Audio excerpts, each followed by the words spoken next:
Greetings, everyone, and welcome to yet another episodic discussion podcast. This is a special one talking about The Legend of Zelda and the franchise from here. I am your host, Renegade Operative, and I will introduce you to Justin. Yeah. Signature Link screams. I had to get the joke out of the way. Next up is Drobit. Yeah, well, excited for this one. Next up is Icy. Hello. Next up is Nikki. Hey, cheers everybody. Big Zelda fan here, and I am looking forward to talking about it with all of you. Yep, well, in the call with Mr. Coom Goom, who is over there, Drobit. But next up is Wasteland. Hello, it's me, Wasteland. Just working hard, trying to get in the podcast. Hopefully my audio isn't too bad. How does it sound now, by the way? You sound a little bit better, it's fine. Okay, cool. Alright, so here's the deal. I will not be like fully engaged like last time, where I've played like only 3 Zelda games and that's it, but if it's something to chime in on, I definitely will, but I still will be reading the topics to people and passing the buck. You know how it goes. So we have the first question here. As we usually begin, we must ask the first important one. What is your formal introduction into the Zelda franchise? How did you become a fan in the first place? And I'm gonna start with Nikki. This is actually a funny way. I started with Ocarina of Time, and because me and my dad pretty much speed ran the game when it first came out, I knew all the secrets by the time we all got back from winter break, because I think the game came out around that time. It came out like around Christmas or so. So I got the game and a Nintendo 64 for Christmas, and we speed ran the game, beat it really quick, and I mean, we beat it to the point, like, not fast enough to where we couldn't enjoy the story, but we enjoyed the story very much. And because I knew how to beat it, people were lining up and giving me money to teach them how to play the game. So that's my first introduction. Drobit, what about you? Oh yeah. Well, mine's not as exciting, but I think I started with the Game Boy Zelda games. I didn't actually start playing the 3D ones until probably technically like the Wii/Wii U ones. Those are how I got to play Wind Waker and Twilight Princess, and of course now like the newest ones. So I'm gonna go. Yeah, Oh, go ahead. but yeah, I think I first played a Zelda game because my cousin lent me a Game Boy copy, but I think I just forgot to never give it back to him. So I'm gonna go next. Since I did say I am the noob to this, I have played a few of them. I think my first one was Link's Awakening, when I played that on Game Boy, and you know what? I actually did pretty much enjoy that game. You know, all the exploring, dungeon crawling, and monsters within the series. And I also played Wind Waker a little bit. I remember they had the GameCube kiosks in the store when I went to Best Buy to pick up Soul Calibur 2, ironically enough. So, of course, they had the ones with Link being advertised in the game on the GameCube as well as Wind Waker. And I was like, oh, this is kind of cool, actually. So I decided to, you know, go in there and pick that up and play that game for like a little bit when they had that on the display. And I thought it was really interesting for what it was. Cell shading, and they were doing all this other stuff. It was just cool to see that up along with the other games in there. And then I played just a little tiny bit of Breath of the Wild. It's very minimal, but I remember playing it, and that was my experience with most of the series. A very great role-playing game series, in my opinion, and I think it can only get better from here. So, Wasteland, what about you? What is your experience with the Zelda franchise? How do you get into it? Wasteland? No, I think. Sorry. So I'm gonna jump to this real quick. All right. With me, it's actually a very interesting story. But check it out. I had a friend that was really into Zelda. I just saw it as a regular game at the time. I was young. I didn't really put much importance in brands, consoles, anything. And he had the strategy guide for Majora's Mask, and he would go on and on about how great the game is and how intuitive it was and all these side quests and all these things. And he was so hyped about it. He lent me the game, which is unheard of, lending a freaking $60 that gold cartridge on the 64 game to someone else. But he was kind enough to do that, and that really appealed to me, just that kind gesture alone. So after that, I played the game, and it blew my mind. I mean, if Majora's Mask is your first Zelda game, and that is, it's just crazy because there's so many side quests in that game and so much hidden content that it's ridiculous. You can literally, like, if you were to buy a 64 and you only had one game to play, like for in a desert island or something, that would be the game because there's so many things to do, so many things to figure out. The way the 3-day cycle goes, you can like plan stuff, try to do all the quests all in the 3 days. It was so crazy, blew my mind, and I just fell in love with the series after that. Good answer. Justin, what about you? What is your introduction into Zelda? A very odd introduction, and to many Zelda fans, this might sound pretty heathenous. But my first introduction into the Zelda franchise was, of all fucking games, Phantom Hourglass. And to many avid ones, they're like, oh, that one. And then they gave that face from Soul Eater where they mention Excalibur.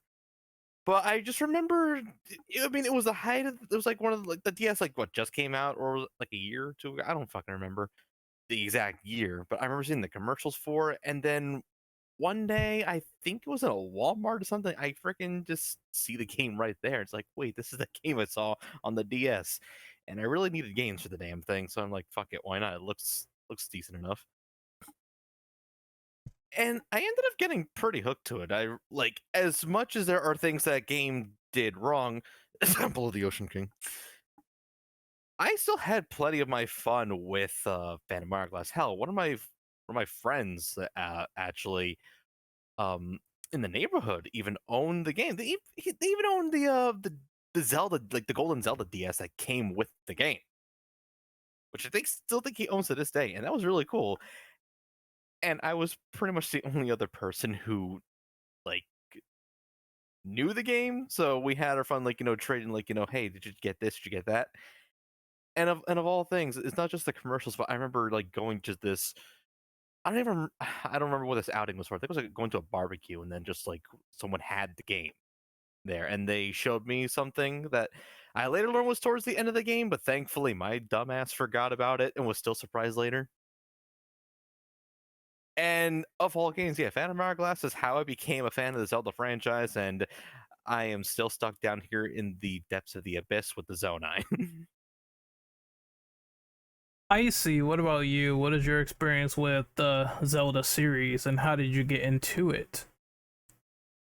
So my experience with Zelda series was mainly I got into it back when I actually had a DS, and my parents had to buy me and my brother the copy of Spirit Tracks because that was on DS. And just overall, the gameplay of it and everything was like very unique, different. You had your evil villain with like that cheeky smile and everything. Like you knew who was the villain, but you always acted like that good guy. And I don't know, it was very different than most of the Zelda games. But otherwise, my experience, like when I was younger, I would like see like different. I remember like seeing like different parts of the games, but I never knew that was like what Zelda was because obviously I was like too young to comprehend. But otherwise, like it was also Zelda was one of those series that my parents would always bring up. Like, yeah, back in my day, we used to play this on the Nintendo 64 and stuff, or Super Nintendo, like things like that. So that was my big experience. So after diving more into the DS version, like we started to pick up copies for the Wii, and that's how I further got into it. I said, Way to go! I was gonna add on earlier, but they also remade Link's Awakening, right? I did. I saw that recently, and I mean, it's a streamer thing. It happens. Sometimes you mute yourself, but Discord is being weird. You're not technically a streamer until you've had that happen to you at least once. It's like a rite of passage. Yes. So yeah. I mean that's what editing is for, thankfully. Oh yes, absolutely. You will not see that. I will not see the light of day. Anyway, question number 2. So I said, what was your favorite and least favorite gameplay mechanic within the Legend of Zelda franchise? And I wanted Drill to go first. Favorite? Yes, and least favorite. What? You know what? This might be controversial, but I actually like the weapon breaking mechanic. Mainly because it at least allows you to be creative and, having to know which weapons to use. And then they expanded on it in the sequel, Tears of the Kingdom, where you can just keep using stuff. I'd say, well, the fuse mechanic is really cool because you can come up with some pretty wild stuff. Like you can even put a rocket on your shield and then just be able to run, surf on it and just go at top speed. That's cool. Oh, probably least favorite. I mean, I guess out of all the games I've played, hmm. I mean, all the touchscreen stuff I didn't care about in the DS ones. Oh, and also there was the train in the sequel, Spirit Tracks. So yeah, that's what I would say. Okay, can you hear me now? Yes. Okay, OBS is being really weird today, but it is Icy's turn. Icy, what about you? Favorite and least favorite mechanic in the Zelda franchise? So I don't know if this is more of a mechanic or not, but I know back in Twilight Princess, like being able to go into the Twilight Zone and like Link would actually become a wolf rather than just being a human. Like I feel like that was a very unique thing, and that was one of my favorite parts about Twilight Princess. But the least favorite thing is I'm gonna have to disagree with you about the whole durability mechanics, because I never actually played Breath of the Wild, so I can't really judge too much on it. But from what I heard of it, it's like the durability didn't last as much as it should. It felt like so. That's just my I perspective on it. mean, you get used to it very quick, and once you get more powerful weapons, then it's not too bad. I mean, in the sequel, they actually improved on it, and being able to fuse stuff is really cool. Okay, so that's definitely something I can look forward to then when I get to start playing those. But yeah, it's good to know. Justin, what about you? Favorite and least favorite gameplay mechanic within Zelda? Oh, that's a bit of a tough question, but I will say one that I really did enjoy a lot was the mask mechanic from Majora's Mask. I really feel like the various forms not only help with fundamentally and just in general, a lot of them are so fucking useful. Like in general, the bunny hood is pretty good for just running in tight spaces. The Goron mask is good when you're trying to get across the field in a timely manner. The Zora mask made swimming bearable. And as much as a Deku Leaf is weak in terms of combat, I did like the flying stuff, earlier. But I like skipping water. Yeah, it's pretty cool. And the stone mask just made stealth a non-issue because stealth in Zelda games sucks. They need to stop trying to be Metal Gear. Seriously. Even the Breath of the Wild duology needs to stop that. It's I get it, but please, it's not your biggest strengths. But so many of them are just so good, and even if some of them only have one use, like the couple's mask, it's the side quest was still pretty good. Majora's Mask, I mean that's a different question, but Majora's Mask is a pretty good story. And people can, and in terms of least favorite, okay, people can say what they will about the weapon durability mechanic. I have my problems with it, especially since they could have just added a meter in Tears of the Kingdom, and they still didn't. But at least it improved upon it later, especially with the fusion mechanic, like Drill mentioned earlier. But the real shit in terms of a gameplay mechanic, I personally believe goes to the fucking harp from Skyward Sword. Way to shit all over instruments in the fucking Zelda franchise. You have something like Ocarina and Majora, with the titular ocarina being simple and effective. all you needed were buttons. The harp has to be one of the worst goddamn things I've ever experienced in my entire life. And it's already from a game that overstates its welcome. It probably has so many more things wrong with it. I can't fathom it to this very fucking day. I don't know if there's a rhythm. I don't know if it's just, no, the circle is not a good metronome. People stop it. Sorry, but it is not a good fucking instrument. The songs aren't bad, but they're not the best either. And honestly, having to fucking play that damn thing again and again for side quests, especially that one fucking side quest in the goddamn restaurant to impress some musically illiterate dumbass, was not one way that I wanted to spend some time when trying to freaking beat that damn thing.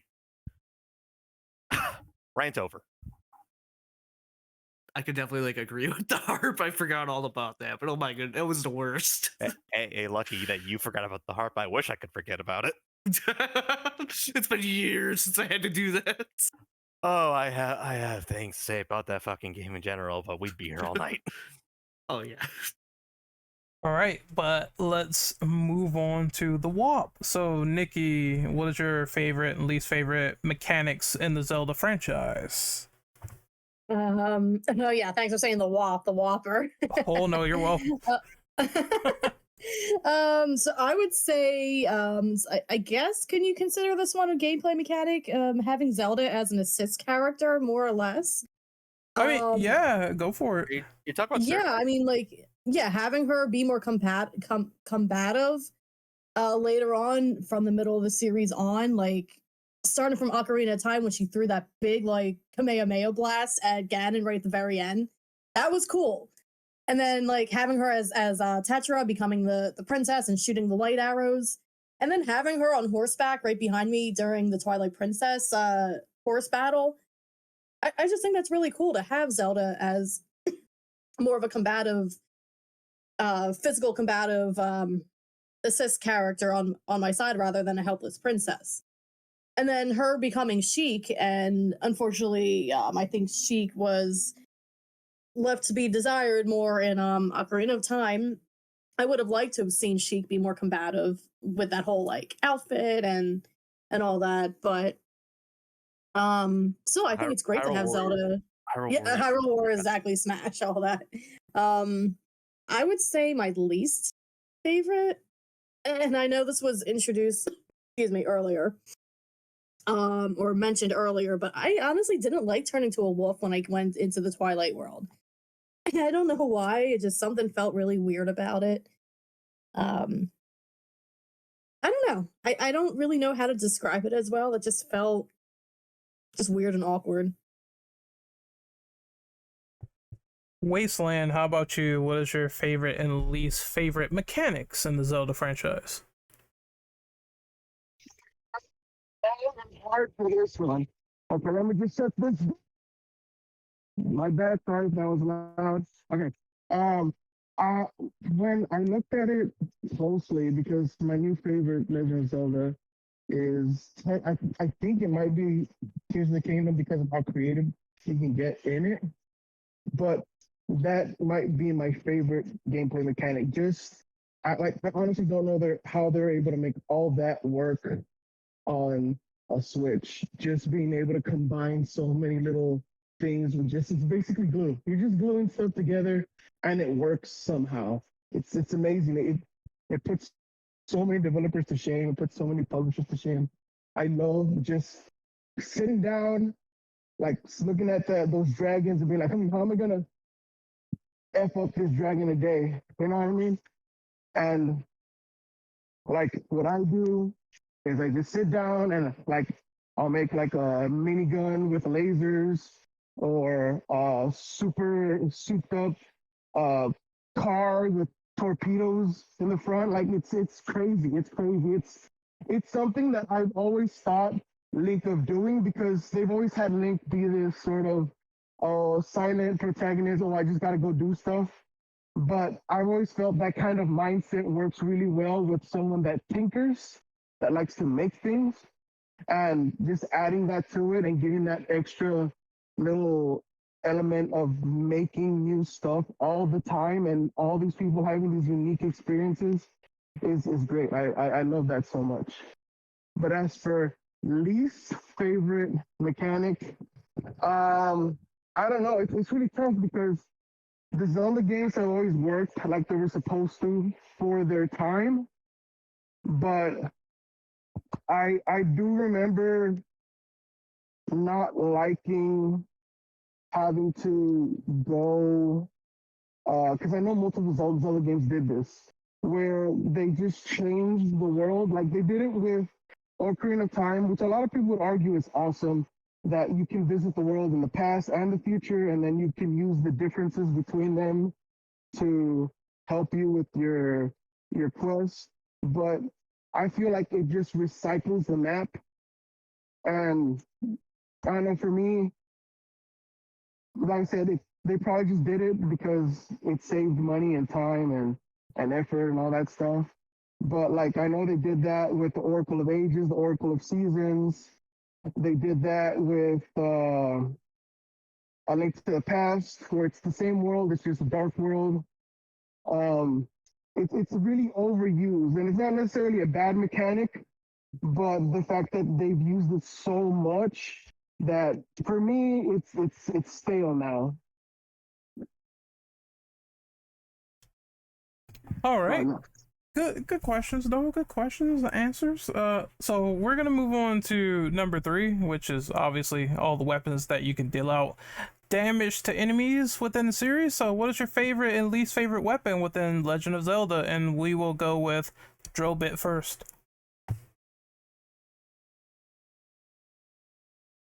Favorite weapon? Favorite and least favorite. Honestly, that's probably a hard one because there's been so many. I mean, I guess in terms of the most useful, there's like, it would be cheating to say like Tears of the Kingdom since you can just make anything. You can make like a B-52 bomber if you wanted to, if you're creative. Like people are making weapons of mass destruction in that game. But in terms of just the default weapons, I guess the hook shot's pretty cool. I'd say that.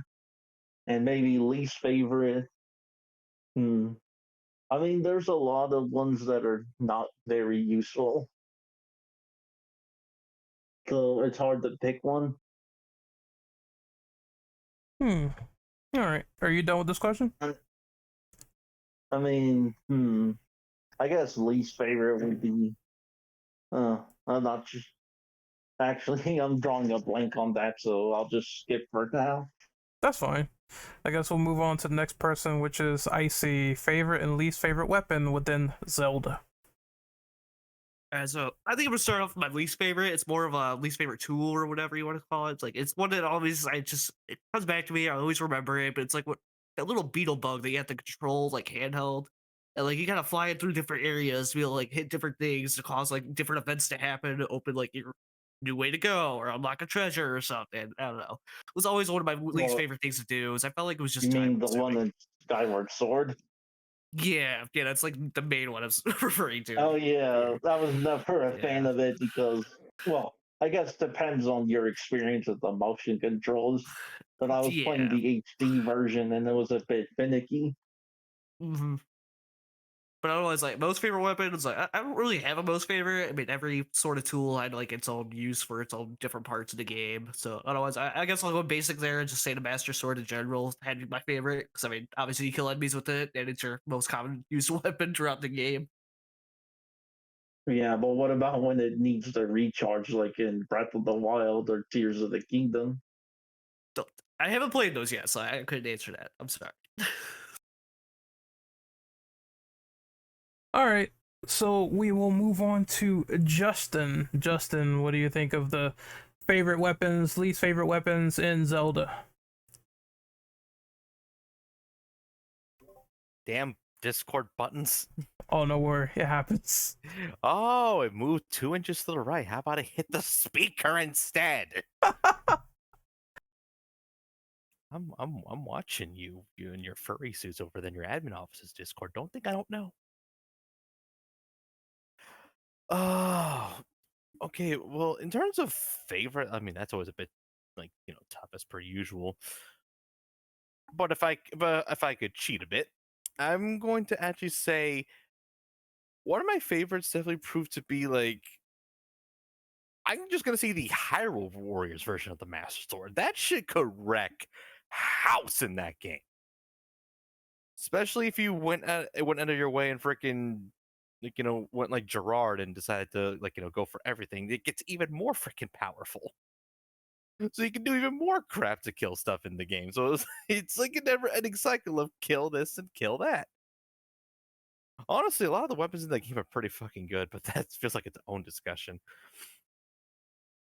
And why I say I cheat a bit, because simultaneously, I love the Master Sword, but I also fucking hate the Master Sword because actually, it was mentioned just a minute ago, Breath of the Wild and Tears of the Kingdom, to balance it, gave it a recharge mechanic in lieu of the durability, which I'd be fine with if the strength stat weren't total garbage compared to some of the other shit you could pick up or hell even fuse in the same freaking game. Like this is supposed to be a freaking the blade that to kill the unkillable, the blade that gets shit done, blade that now tips 20%. Like, come on. It's not the fucking best way to balance it out. Or again, what also didn't help was like the durability mechanic didn't have a proper fucking meter, so you had to guess the number of swings. It's like, all right, I got how many licks left, and even then, another thing that still fucking sucks about it, it was never even at full strength unless you're around any gloom or any malice. Why? Like, why does it choose now all of a sudden? Like, Fi, you're real fucking picky, and I don't like it. You need to fucking sit down. You were in the last game, in that game, and you need to stay in that game.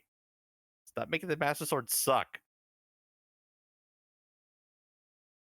So I have a slight question to ask you. So in certain games, they're nerfing the Master Sword.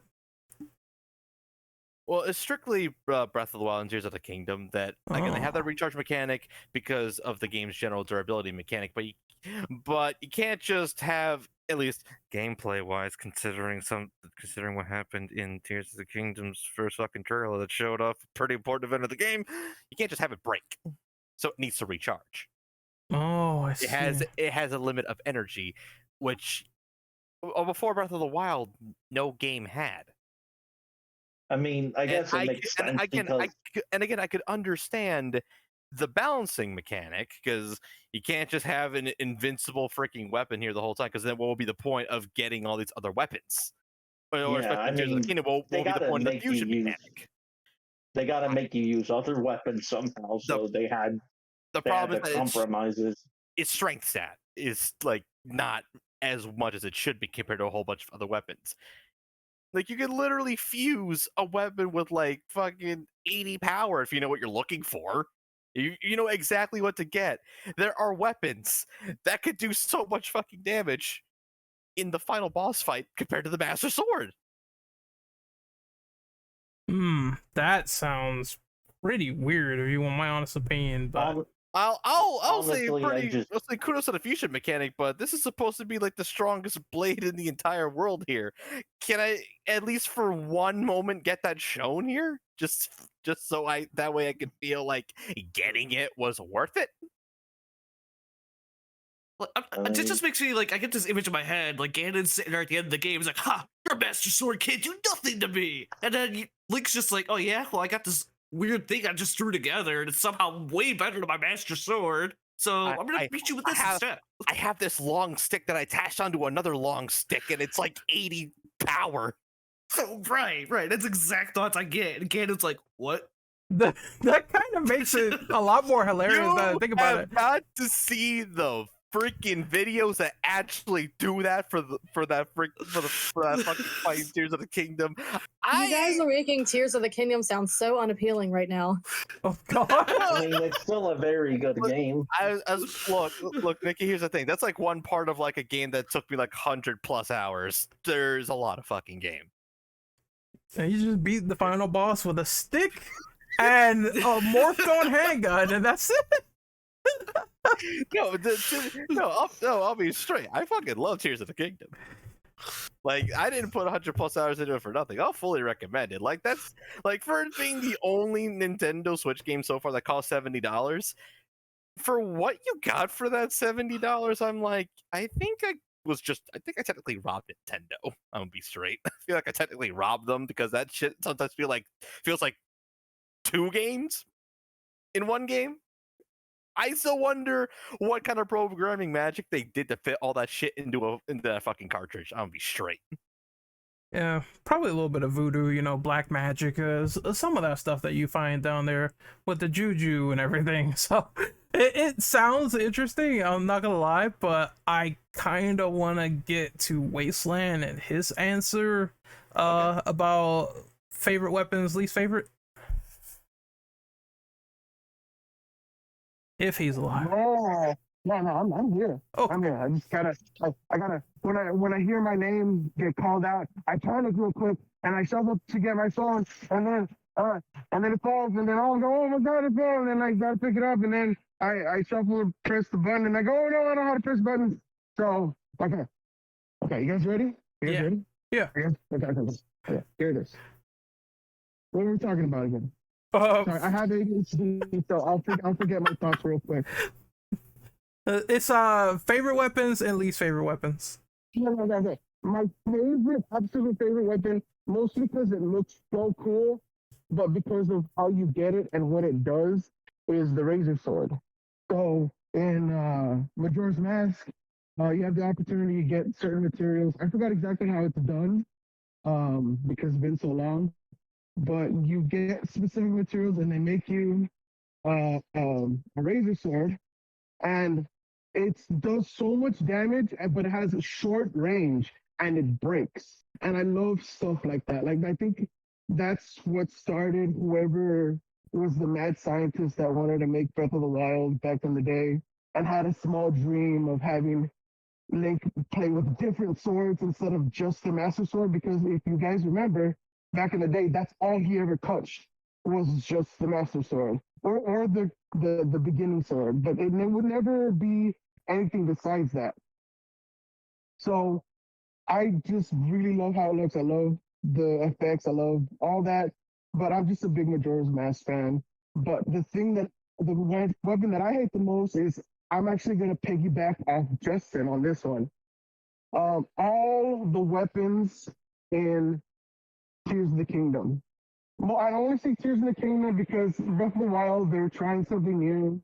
You know, they saw what worked, but didn't work, and they should have added a lot of stuff in Tears of the Kingdom that they never did. Just like Justin said, they should have added durability meter. They should have at least give you a quest to eventually learn how you can tell how much durability your item has or your weapon has.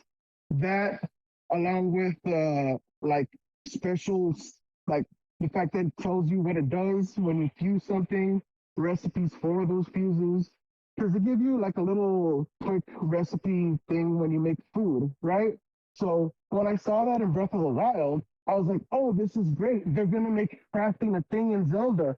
That means Tears of the Kingdom, because he's making all this mechanized stuff, he's gonna have to probably find ways to use those mechanical things to either enhance his weapon, make it stronger, make it do something different, etc., etc., etc. The possibilities were endless, but they didn't do nothing with that. They just, I mean, of course it's awesome. The game's awesome. I'm not gonna complain about it. It's so good, right? But small things that could have made the game so much better, like crazy better. Like, for example, like when he was talking about the Master Sword, people underestimate, especially the developers that made Tears of the Kingdom, they underestimate how great the Master Sword is and how much their fans love it. I mean, people buy replicas and replicas and replicas of the Master Sword itself. So what they could have done, because what they did do is you can have your Master Sword, it has its charges. You don't know how many charges it has. You don't know how many wax you got left. But you can fuse something to it and it'll have like the silhouette of the item that you put on it and it looks all glowy, it looks pretty cool. You know, it's nice. But what they could have done, because in Tears of the Kingdom, they introduced this underground mechanic where you find like a whole bunch of like nasty like plants that do weird stuff. You got like mushrooms that do smoke bombs. You got the flowers that do confusion. You could have used all of these like, and then you get this zonanites, which they could have done a lot of things with besides just having it convert into battery life. What I feel they could have done is they could have done something for like either create an extra quest, hopefully maybe in the DLC they'll do it, but like create an extra quest where you can either feed the Master Sword dark items or something, so because it's made out of Evil's Bane, or you can give it like the Sendalions. There's a special item that's in Tears of the Kingdom that helps you get rid of that little, what is it called? What was it called? You guys tell me with this one. What was the gloom? Gloom. That helps you with the gloom. And you could have fed it to your Master Sword, make it stronger. You know, a lot of things. But genuinely, I thought they were going to add something so that you can be able to maintain a weapon that you really like. Now, there's a little trick to do that with like Octoroks and something, but I thought they were going to have a nice formal way of Link being able to like set up his house, set up a little fucking anvil, start whacking at the anvil, start making like crazy montage stuff like the razor sword, the gilded sword, a whole bunch of old, even the wooden sword that he used in Zelda 1. Like give you the opportunity to make those things, to make weapons from scratch and fuse to add on to them. You know? So that stuff would really feel like it's yours. But like they really didn't do anything with that. But yeah, that's the thing. I know I went off on a big tangent, but yeah, it's all the weapons in Tears of the Kingdom because there's no durability meter. There's no way to enhance besides fusing. There's no way to sharpen. There's no way to like give it something, materials, any materials at all to be able to help keep it healthy or keep it from breaking, anything, because it's a material-based game. So I thought they would have had something so that you use materials to maintain the creations that you made. But I guess that's just the thing in Tears of the Kingdom. Everything you make is made to be destroyed or forgotten because you can't go into specific areas and they come back out because like if you made like a glider or like a helicopter or something, that'll disappear. So I guess everything's just burnable. I guess that's just probably the case in Tears of the Kingdom. Everything's breakable, even the inventions that Link makes. I'm done with my rant. That's all right. A long answer, but it's all right. So Nikki, how about you? Favorite and least favorite weapons?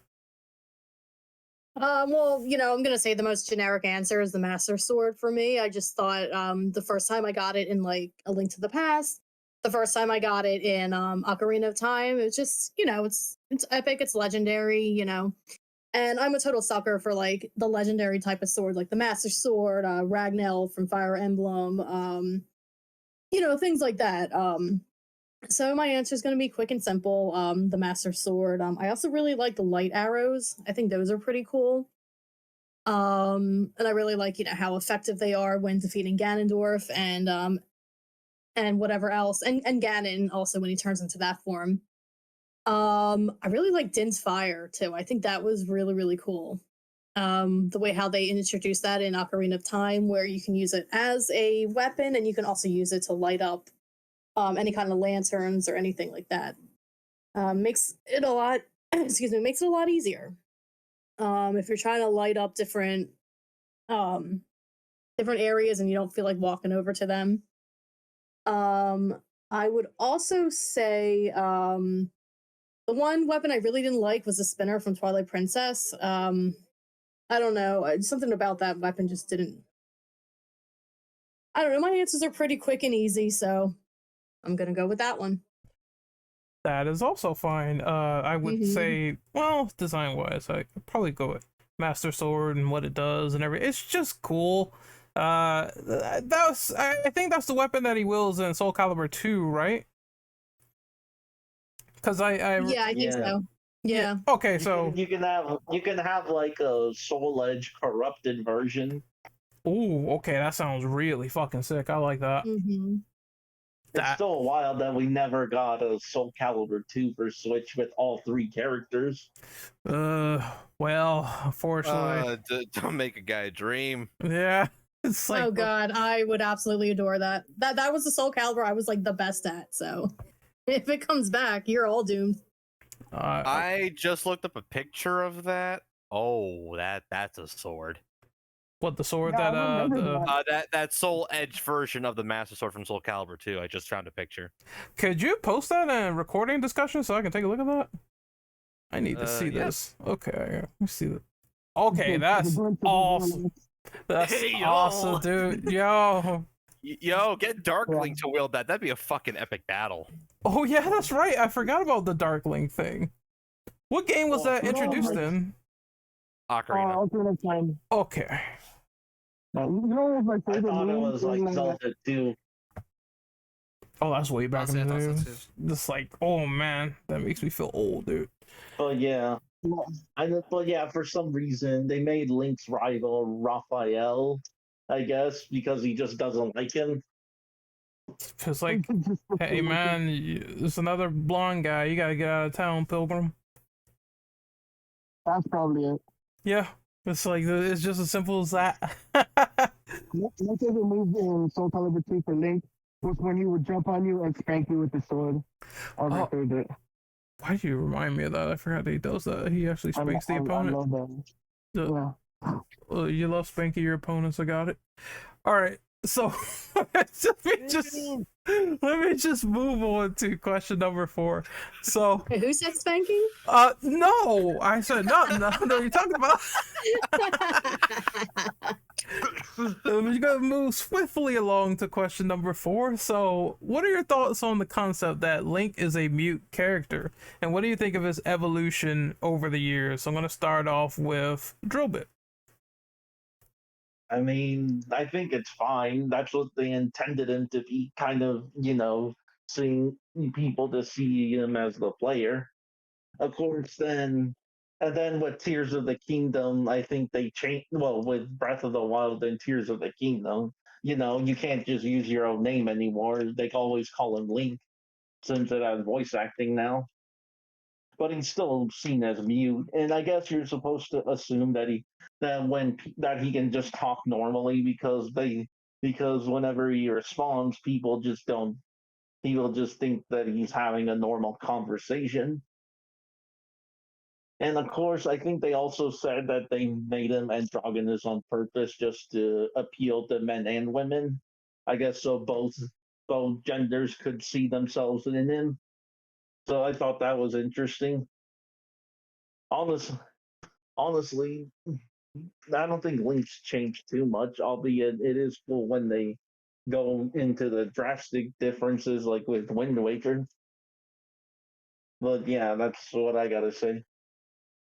Well, I can speak on this one a little bit. So, over the years, of course, there's been many iterations of Link. Of course, they kept that one constant in there.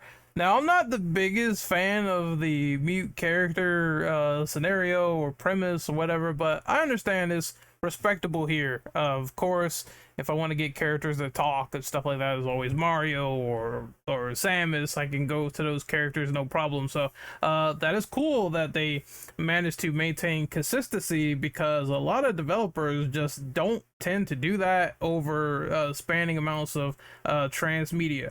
So I think that personally, that's fine for what it is. That's cool, and the fact that he evolved, physically and going through all this trials and tribulations is another cool gesture as well. It's like, each version has something differing and something that appeals to everyone. So I like that. If you want darker Link, you can go and play like some of the GameCube games, or if you want like more lighthearted, a little bit more of a, what's the word I'm looking for, peaceful looking tone, even though it's probably not, with the world being almost in ruin and drowned, then you can sort of play Wind Waker and experience that. So I do like that they shoved this character into a lot of marketing, and how he progressed over the years is, you know, trying to be the valorous hero that saves the day. That being said, I do like that. Like I said, many developers don't.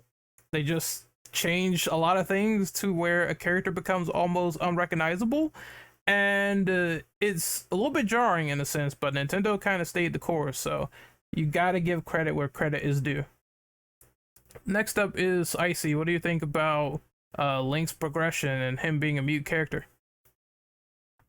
So I feel like with Link being a mute character, it's like kind of nice because I mean you could still like hear his grunts and his groans and stuff as he's like doing different actions and stuff. So like he still has like some sort of voice with him that still carries along. So you can kind of imagine what his voice sounds like. But otherwise, throughout the different games and whatnot, he's technically a new character every time because like every game takes place in like its own time period or dimension or whatever you want to call it. And like especially with like Skyward Sword, is like he didn't really even start off like in a green outfit or anything. He was just like just another academy person who was just growing up and stuff. And then he suddenly got the fit of the hero's outfit and stuff, and it became a good look on him and things like that. So I feel like the evolution with it was like really well done, and where it's going, I feel like you're going in a good direction with it. All right, Justin, what about you? What do you think on this question? So at so like at first I was bit iffy because silent pro tags are very hit or miss, because the one thing that they usually tend to fail at is trying to give them a personality despite their lack of words, which something that was something Breath of the Wild failed at, because Link was sort of a block of wood in that game. Thankfully, Tears of the Kingdom fixed that fucking fast, thank God. But like at the same time, I could see what they were trying to do, because I know the original intention with Link, and hell, even his name, Link, was to like link the character and the player. What I do like about said evolution is that, with that one exception, his fucking face tells so much. Wind Waker is probably still the champion, the undisputed champion of the most expressive Link in the entire franchise. You can always tell what that little fucker is thinking. If he's annoyed, he shows it. If he's bored, he shows it. If he sleeps, he shows it. If he's happy, he shows it. If he's pissed, he shows it. If he's scared out of his fucking mind, he'll scream like a bitch, but he'll still show it. People can say what they will about Twilight Princess, and it's like a whole overall color scheme. Link in that game was pretty goddamn expressive. Skyward Sword Link, I am not the biggest fan of Skyward Sword at all, but that Link was very fucking expressive. I could still tell what that like son of a bitch was thinking. So I do like when they do it right, that he doesn't need to really say anything, even though he technically talks when you choose a choice, but we're not gonna get into that. That his face and his body language tell all, and sometimes, when done right, that's all you need. Nikki, it's your turn. What about you? How do you feel about Link being a mute and evolving throughout the series in terms of his appearances? I really enjoy him being a mute protagonist, and I think the mute protagonist is a lost art as far as video games go. Honestly, I still enjoy it very much because Link is such an iconic character who has evolved throughout the series. It's really hard to pinpoint one exact voice for him. And I feel like just any voice actor, no matter who they are, no matter how Hollywood they are, no matter how elite of the elite the VAs are, there's never going to be anyone who's going to replicate him right. It's just too difficult. As like I say, as iconic as Link is and how he's evolved throughout the years, it's just impossible to even just replicate who he is with the voice. Also, one of my biggest fears of that is if they eventually do choose to make him fully voiced, is that he'll just feel like too Hollywood, too I don't know, how do you say, just too Hollywood, and I think that would take away the uniqueness from Link. The whole thing about it is that Link is supposed to be the link between the character and the player, so that's what I really enjoy about him also being a silent protagonist. How he's evolved throughout the series, I mean, even though time goes by, it's still the same Link. It feels like it's still the same Link. It's still the same relationships that he has with Zelda, with all his village friends, all his friends, and everyone. But every Link is different, and every Link is different. Every Link is the same, almost feels like. So yeah, I like him being a silent protagonist, and I hope he stays a silent protagonist. Wasteland, what about you? How do you feel about this sentiment of Link being a mute character and his evolution over the series? I noticed nobody wanted to be controversial, so I'm gonna do it for everybody. You're welcome, everybody. So, he has grunts, obviously, right? And I'm pretty sure because Japan, when it comes to their cutscenes and the way they do body language for the characters, it's pretty cringy, at least here in America. So I think that's one of the biggest reasons why they kept him mute also, because yes, at the beginning they tried to keep that link between the player and Link with it, you pretending that it's you, but they did that also with, like, let me give you an example where that character where they did that, but they still has a bit of dialogue with Master Chief in Halo, right? He says all the right things at the right time, and that's what makes him such a lovable character, especially with the dialogue given to him in Halo 1 and 2 and 3. So I think that's possible with the Link, but what I think that they've been waiting on, and I think it's going to happen soon. You know how Charles Martinet is stepping back from voicing Mario, and we're obviously going to get some other dude. He's probably going to sound different. He's probably going to sound more Americanized. We don't know. But we're going to get something different now, and we're going to have fans mad. And I'm guessing they're testing the waters because I know eventually they're going to have a voice actor for Link. I'm sorry, Nikki, but it's going to happen. I don't like it either that much, but I think it's possible for it to turn out really, really good if they use AI using the Japanese voice actor that does the grunts.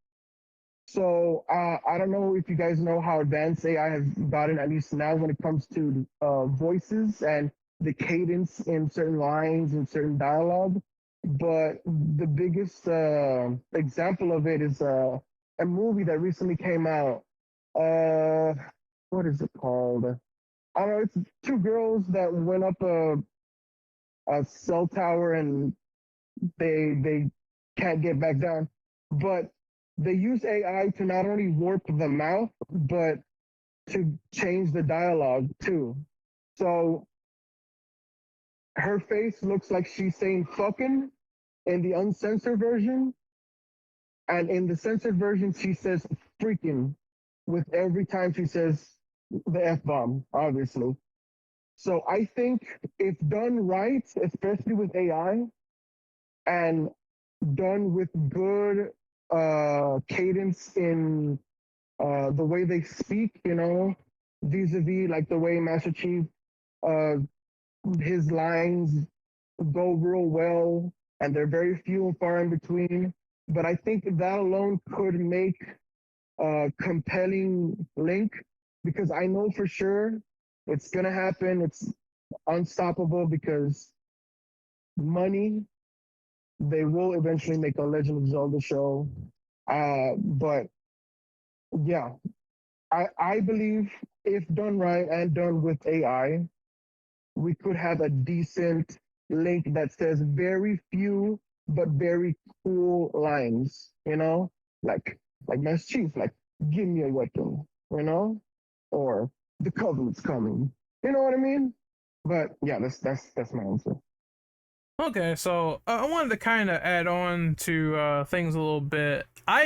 So I am aware they had this one. I don't know if it was a show or it was Zelda on console or whatever, but there was one moment where they were making Link talk. So it's not really foreign. It happened before, but it was silly when it happened. I think it was on the CDI or something like that. Yeah, that was on the CDI. Yeah, okay. So, yeah, it's not the first time. I do think they're going to do it. And of course, naturally speaking, it just leads to what I think is going to happen with the whole Illumination projects and how now after Mario hit like $1 billion, they're going to say, well, you know what could be next? I wonder what is the next big franchise from Nintendo that we could use? Oh, Zelda. And I mean, would not be surprised if they make a movie and 99% Link actually has a voice this time around, because it is a film, unless, I don't know, it's a silent film or they have the characters do specific language or grunt. I think they're gonna test the waters there. I was gonna say, nah, they're gonna do a Fire Emblem movie next. Well, I wish, but you know, that's probably not gonna. They're gonna look at either, I would say, Metroid or Zelda. I think next logical step is gonna be Zelda. You know, it's gonna be controversial if they get someone like Tom Holland to voice Link. Oh, well, I mean, people said this about Chris Pratt as Mario, and then they were saying how it was going to be shit and stuff like that. It turned out to be pretty decent. I don't see many people complaining about it after seeing the full movie. So, could it be another smash hit? I don't know, but I know they're going to shit on the actor as soon as it's revealed. So, I'm not surprised by that behavior. Mario, also Zendaya for Princess Zelda. Okay, then.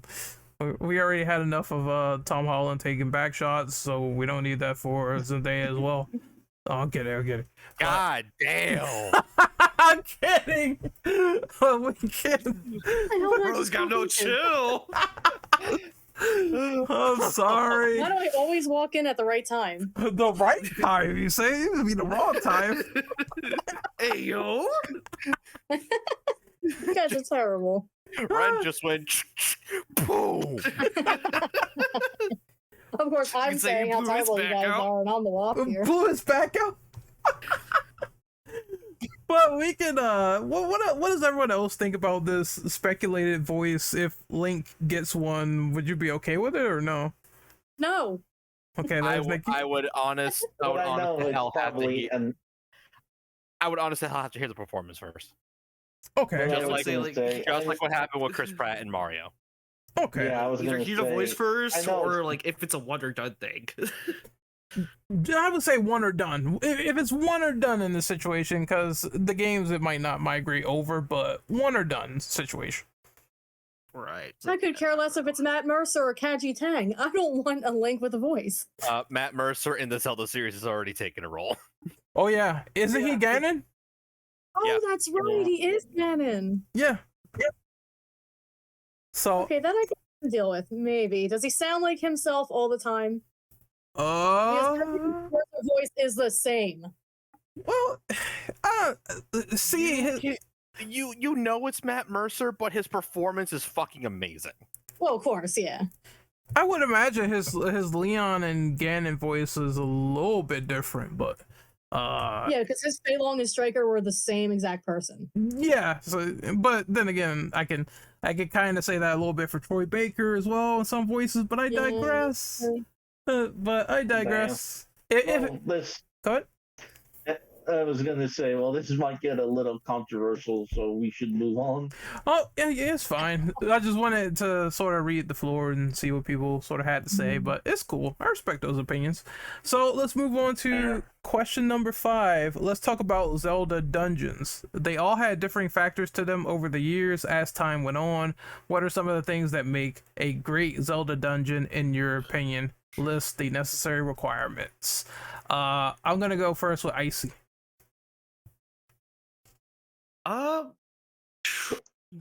That's a good question. uh, so I feel like what I liked about the Great Zelda designs and for the dungeons and stuff was like it wasn't just a fact. I'm gonna go back to Skyward Sword with this one. It was like you got to go through like different areas more than once, and I feel like I kind of like that because I'm the second time through. Like different events happened, different things in the environment changed, and like you had different goals to accomplish. And it wasn't like you're going back through and doing the same thing again. Although it did get repetitive while doing said things again for different areas, but at least like every area was different. But I guess that's what I really liked about it. So, Drill, what about you? I mean, the Zelda dungeons have always been pretty iconic, albeit they used to all be linear, and then they started to experiment in the 3DS games where you could do it in any order. And then Breath of the Wild went full open world, and then you had to go to like those beast things,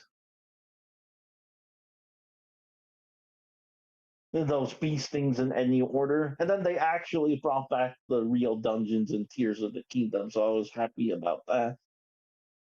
But yeah, the dungeons are pretty iconic, so it's good that they're still keeping them as unique as possible. And honestly, what makes it great is the ones that at least aren't too cryptic, but they're not like easy to go through. They actually make you use like all your abilities, and Tears of the Kingdom was pretty creative because you could be pretty creative on how you maneuver. Like that one ability which lets you go up through floors. I actually was able to skip a bit because of it. So that was fun. All right, so Justin, it is your turn. What makes or breaks a Zelda dungeon in your personal opinion? So when it comes to a good Zelda dungeon to me, what I feel like, okay, I'll just say something that they should really never fucking do. Like I know they'll probably do it again, but never fucking do again. Anything with too many goddamn floors, I am looking at the fucking ice palace from Link to the Past. Like, cause that shit overstayed its welcome on like floor like 5. I think it was like how many floors? Like 7 main and a basement floor. I forget, but I know it was so many. And if you didn't have the freaking the cane that gave you like the insta block, you were there for a while, freaking doing a very convoluted puzzle just to get one switch. So if you're gonna do a puzzle, at least do it better than that. Like I like when a puzzle makes me like really think for a second, and I'm like, I get it. A good puzzle can go a long way, especially like when it's a nice sequence. It's just like, hey, do you remember this? Do you remember this? And if we're gonna go back to like the whole dungeon item routine, where it's just like, obvious item, get it and use it right here in a creative way. I'll actually go back to. I'm gonna go back again to Majora. It was all just the elemental arrows that were the main treasures, but I like the way you use them. They all required use of that bow, and that bow was fucking useful, and you had to creatively use the arrows in order to do this or that. Like when you had to use the fire arrows to light, like, aim properly and light torches in the what was it? Fucking I'll just say the first level because I already forget the name of it. And then the ice arrows actually being useful in Great Bay. Even if the 3DS remake kind of nerfed that because Grezzo didn't know what the fuck they were doing with that. What the actual shit, guys? And Stone Tower with the light arrows and the whole, okay, you gotta flip it, and then you gotta flip it again. But you have to do it correctly because a lot of them had block pushing puzzles where you had to push it in the proper place, flip the tower in order to hit the switch right. And it was like, it made you think in 2 different ways, but it wasn't super complicated. It was, you have this, now use your fucking brain. That's all you gotta do. It's just actual problem solving and remembering what you can do with the tools that you got. And of course, even more with the whole use of your abilities, each one of those dungeons, you use your masks so well.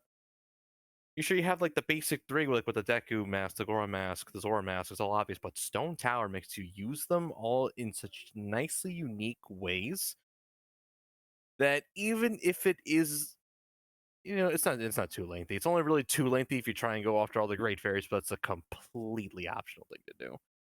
And even then, if you have a guide like I did on playthroughs 2 and 3, you'll be out in a jiffy. So yeah, be more like Stone Tower. Understandable. Understandable. So, Nikki, how about you? What is your requirements for a dungeon in your experience? What is needed? It has to be creepy. Definitely has to have some kind of creepiness factor to it. Has to be creative. Something that gets my, brains stimulated. And also it can't have that stupid little hand that comes down every time and grabs you from whatever you're doing and brings you back to the beginning of the stage. Oh, Let that me was tell you, in that thing the GBA pisses one. me off. So you're not a fan of the Forest Temple, then?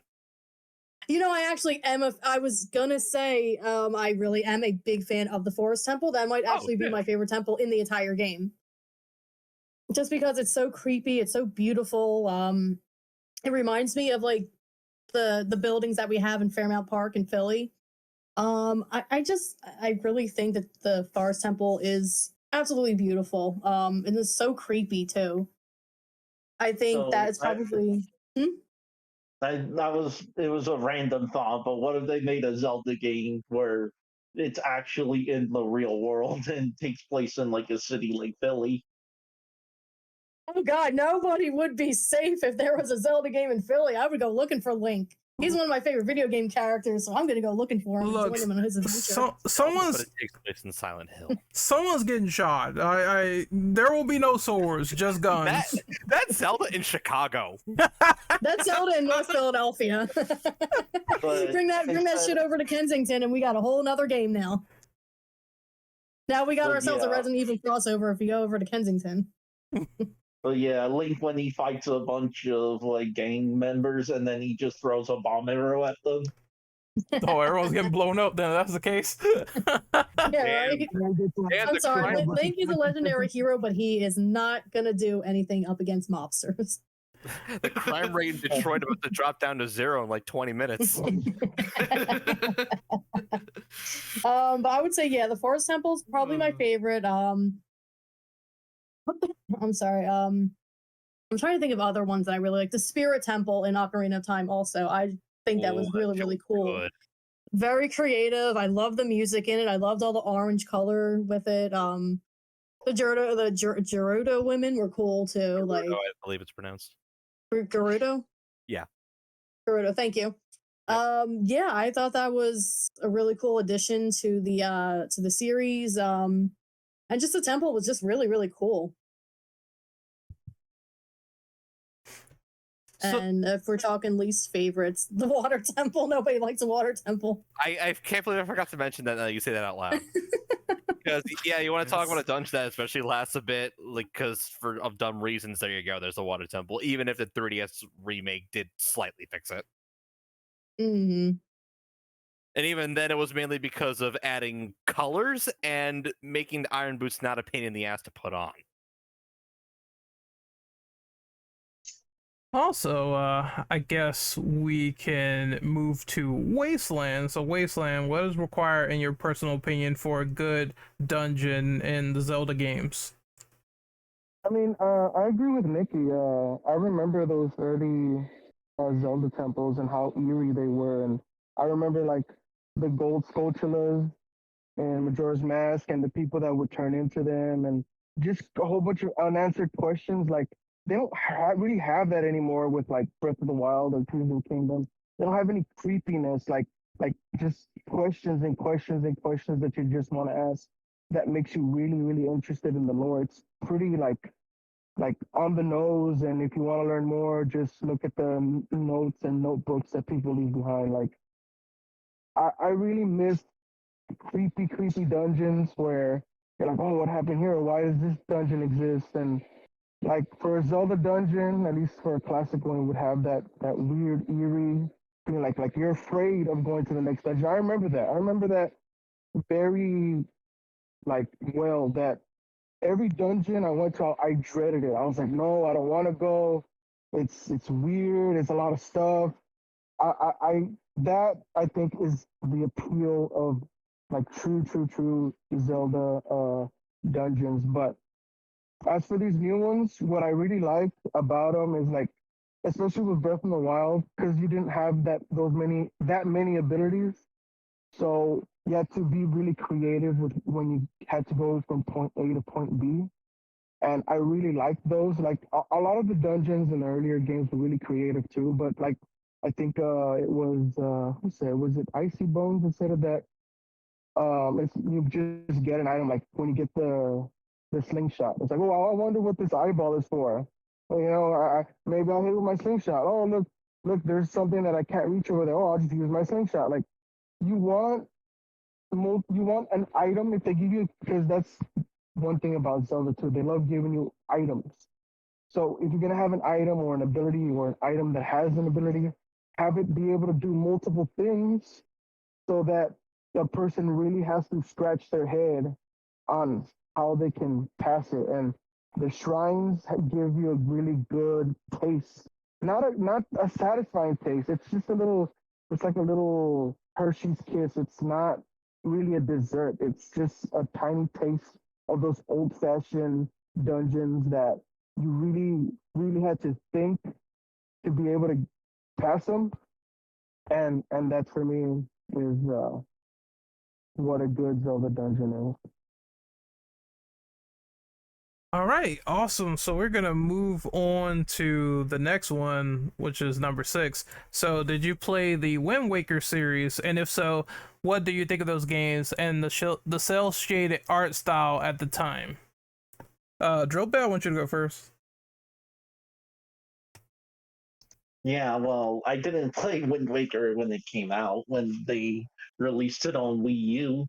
I thought it was pretty good, albeit there was some stuff that annoyed me, but they didn't. But it was still a pretty good game. They did improve the sailing from what I remember, because it was pretty slow in it. Oh, and the art style and characters were great, and also it's kind of funny to look back on it because it was pretty controversial when they announced it, because people wanted like the more darker Zelda, like Ocarina, and they did do that with Twilight Princess. But it's a shame we never did get a Wind Waker sequel on console, albeit they did do it on DS. But yeah, hopefully someday we get something like that. I mean, oh, at least maybe like a remake of Wind Waker, or the DS games, or or another sequel would be great. What about you, Icy? You ever play Wind Waker? Sorry, who? Me? Yeah, yeah. Okay. So I never actually played Wind Waker, but I believe I've seen like a little bit of the art style, and like to me at the time it was like very unique, a lot different, and I definitely liked the direction it was going in. So that's my thoughts on it. That's fair. If you haven't played too much of it, I understand having just short thoughts at best. I mean, I've played a little bit of it, and from what I've seen, I liked, I liked the mechanic of like sailing on the seas and doing all this high rise combat with people everywhere. Like, I've only played literally like 5 minutes of this game, but I remember just enjoying it at the kiosk with other people, and it was a fascinating experience. I know there were those people that were crapping on the art style, and I was just like, it's fine. It's different. It's not the same as it used to be, but there's nothing wrong with like a company using a long established franchise to try something different. So it didn't bother me when they had that art style change at all. Justin, what do you think about Wind Waker if you played any of them? I have played all the Wind Waker series. Like I have played Wind Waker. I have played Phantom Hourglass, as I mentioned in the first question, and I did play Spirit Tracks. I like nowadays. I'm glad people like just realize that the art style, even though I know like back then people were used to like Ocarina, there was a more dark and gritty art style, and then they saw Wind Waker after that. It's just like this is so kiddie. It's like, but then a lot of them actually got past that. It's like, oh, it's like even how many years later, like 20 years later, it's still aged like fine wine. even now it still looks freaking great just because it really doesn't age. Like both the original and the HD remaster really like they age so well. They still look freaking fantastic.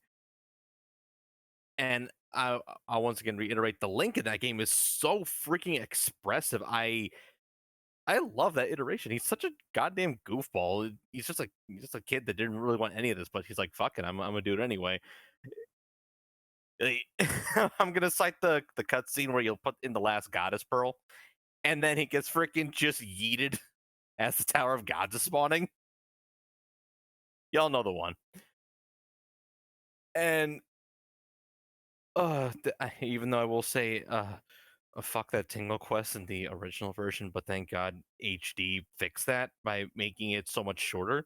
Now if they could get Wind Waker HD off the fucking prison that is the Wii U and just support like just give it to people on Switch already, that'd be fucking fantastic. And do the same for goddamn Twilight Princess. Yeah. And I'll once again cite the Wind Waker 4chan meme. You love Wind Waker now. All right, next up is Nikki. Do you love Wind Waker now? I could gush about this game forever, Oh, okay. honestly. It is my third favorite game of the whole series. I did not expect to like it as much as I did. Because I remember before Wind Waker came out, there was a mini snippet of what looked like a darker Zelda game where Link and Ganon were fighting in the in Ganon's tower. And they said, "Oh, this is going to be the sequel to Twilight Princess," or excuse me, not Twilight Princess, Ocarina of Time. And then all of a sudden, they came out with Wind Waker, and people were like, "What the hell is this?" Like, you know the Dante meme. What the hell is this? So I didn't have a chance to play it when it first came out. I got it just a little bit later for the GameCube, and honestly, like I said, I didn't expect to like it as much as I did. It was adorable. The story was great. I mean, and how freaking awesome was it to have Zelda as a pirate, like a pirate leader? Like, Tetra was cool. And she was kind of a hard ass, you know. But you know, that's when you're the female leader of pirates. Yeah, you got to develop a backbone. And for her to be so surprised that she was Zelda, she's like, "Oh my god, I'm a princess!" Like, wow. And just I love the environment. I love an open sea. Was it the King of the Red Lions? I thought he was really cool.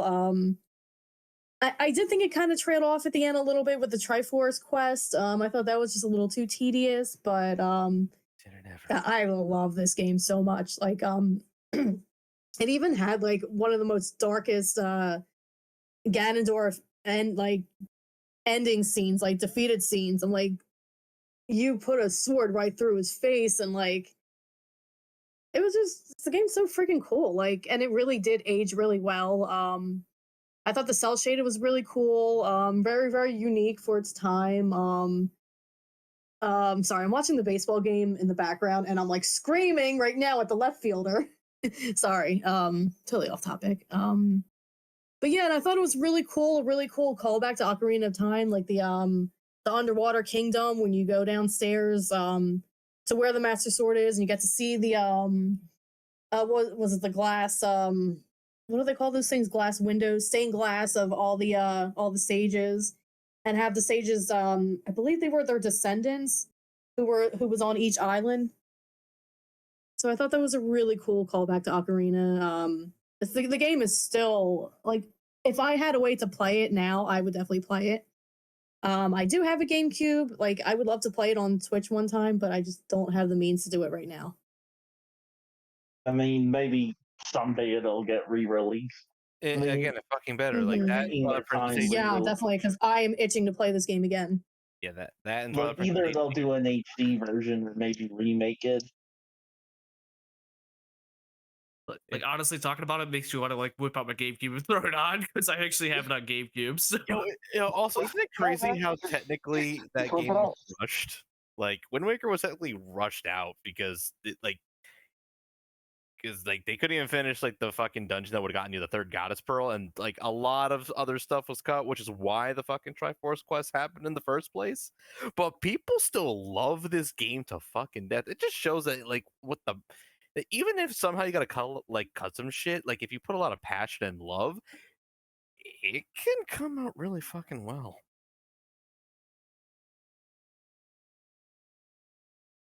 All right, what about you, Wasteland? What is your opinions on Wind Waker? I love Wind Waker. Wind Waker is my second game that I played after Majora's Mask, and I love the hell out of it. And what was I gonna say? I really liked the art style a lot. And for me, like, you know how a lot of people are crying about the art style and everything. I really liked it. I thought it was cool. I thought it's a real good way to minimize processing all that stuff for making the game and so that it can be pushed out real fast. It makes it easier on the developers so they can just work on the content. But what I really enjoyed about it was the same thing. I think who was this? I think Justin or Icy said it, that he was really expressive, and I for one really enjoyed when he was infiltrating Ganon's lair the first time when he had to go in super sneaky like, or else they'll kick him out. Like, I love that. That was so cool. It was like a very unique, like, yes, cartoony, but cartoony in a good way take on Young Link. And I thought it was a really good way. And I think it was their attempt of separating Young Link from Old Link, thus having like Twilight Princess come out right after that, where it's just Old Link with this chainmail. Like this Link actually had chainmail, and people are dying. Everything looks weird. Everything's dark. All that stuff. And then you have the child version where you have this nice animation. Everyone looks very cartoony, anime-like, chibi. I love it so much, and it's so cool. I love the intuitive controls. I love playing with the Wii. It was fun when it originally came out. Well, it came out on the GameCube, but when it came to the Wii, I like playing with the motion controls. They were really nice. But yeah, and piggybacking off what Nikki said, like, honest to God, this was the best Link and the best Zelda. Well, not the best, but necessarily, but they were the toughest in my opinion because they were kids and Link killed adult Ganon in his head, like straight up. He didn't even hesitate. You know how thug that is? You know how thug gangster that is for freaking just kid just jump up twice his height and then stab a dude in his head and then he turns to stone. You know, no one can do that. He did it, and then like straight up, they really surprised me with Tetra and ending up being Zelda. When I played it, I didn't even think about that. I didn't even think about Zelda at all. I always assumed that she's just like with Ganon or kidnapped or something, but he was looking for Zelda. I generally thought it was his sister, and it wasn't. And then he turns out being Tetra, and then Tetra's this really tough, dark skin pirate, and she's the captain of the pirates. And I think that tan skin she had was a callback for Sheik because Sheik was tan. Um, but it was really cool because Tetra was really smart. She was way smarter than Link. She helped him a lot, a lot, a lot. He couldn't have done any of that by himself without Tetra. And it was just really, really good because both Tetra and that Link did a lot for their their respective games, in my humble opinion. All right, so we're gonna move on to number 7. What are your full thoughts on the latest 2 Zelda games with Breath of the Wild and Tears of the Kingdom? And some people kind of touched up on it a little bit, but this is like full raw thoughts on how do you feel about both of these games combined. And we're gonna start with Drillbit. Yeah, I would say they're probably just the best. I would say they're probably the best games to come out to date. I mean, they really did push the series to a new level, and this is probably where they're going to keep going from here on. Honestly, it's really amazing how they're able to make the open world actually feel alive and not just, blend in with the others. And especially with how they improved it with Tears of the Kingdom, it's going to be hard to actually go into it, actually, and go surpass that. but I don't want to really go into spoilers for Tears of the Kingdom. But Breath of the Wild, I thought was really good, albeit the story was it. It was a bit light, but you did have to basically like piece things together and find it on your own, which wasn't bad. But I still really enjoyed it. Of course, then they went more story focused in Tears of the Kingdom, and just like Breath of the Wild, you kind of did have to you did have to figure out stuff that happened in the game, but I didn't mind it. It did actually make explore it did actually encourage more exploration and having to do more side quests.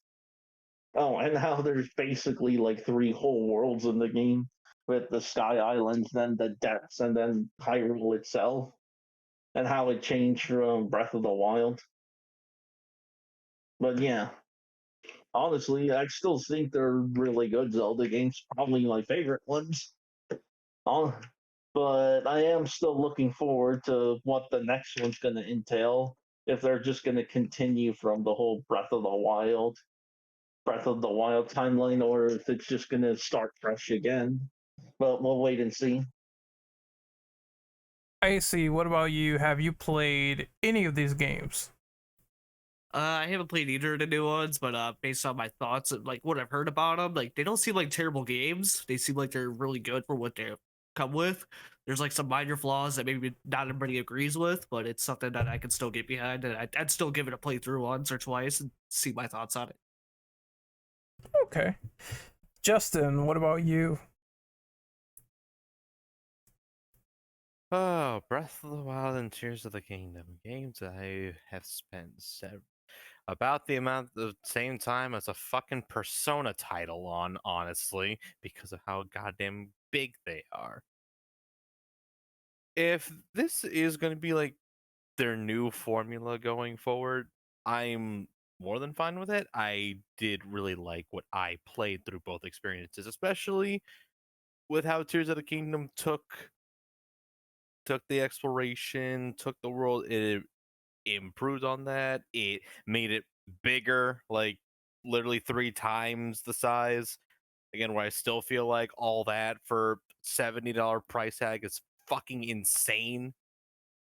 Because I didn't even do everything in that game before I just went to the end of it. Because I mean, like, who knows how much longer I would have fucking been playing that game. But that also should speak miles to how much more stuff was in the game that I didn't do. I think my completion percentage was like 52, and I was at 100 plus hours when I finished it. Of course, it's not. God, no, they're not perfect at all. There was some fucking dumb shit, like how I'm still not a fan of how they implemented the durability mechanic. Some of those shrines and Tears of the Kingdom were real freaking ball kickers because the open-ended solution sort of went in a different direction where it's like, you see, it's right in front of your face, but because there's so much shit you could do, it's not in front of your face. Good luck, buddy. And at the same time, I would still like if they did have a traditional one every now and then, even if it's like another remake of an older game, I would be more than content with that. I just don't want to see the old formula go because it's kind of an established thing at this point. But you can still continue to make your Breath of the Wild style games. I have no fucking problem with it.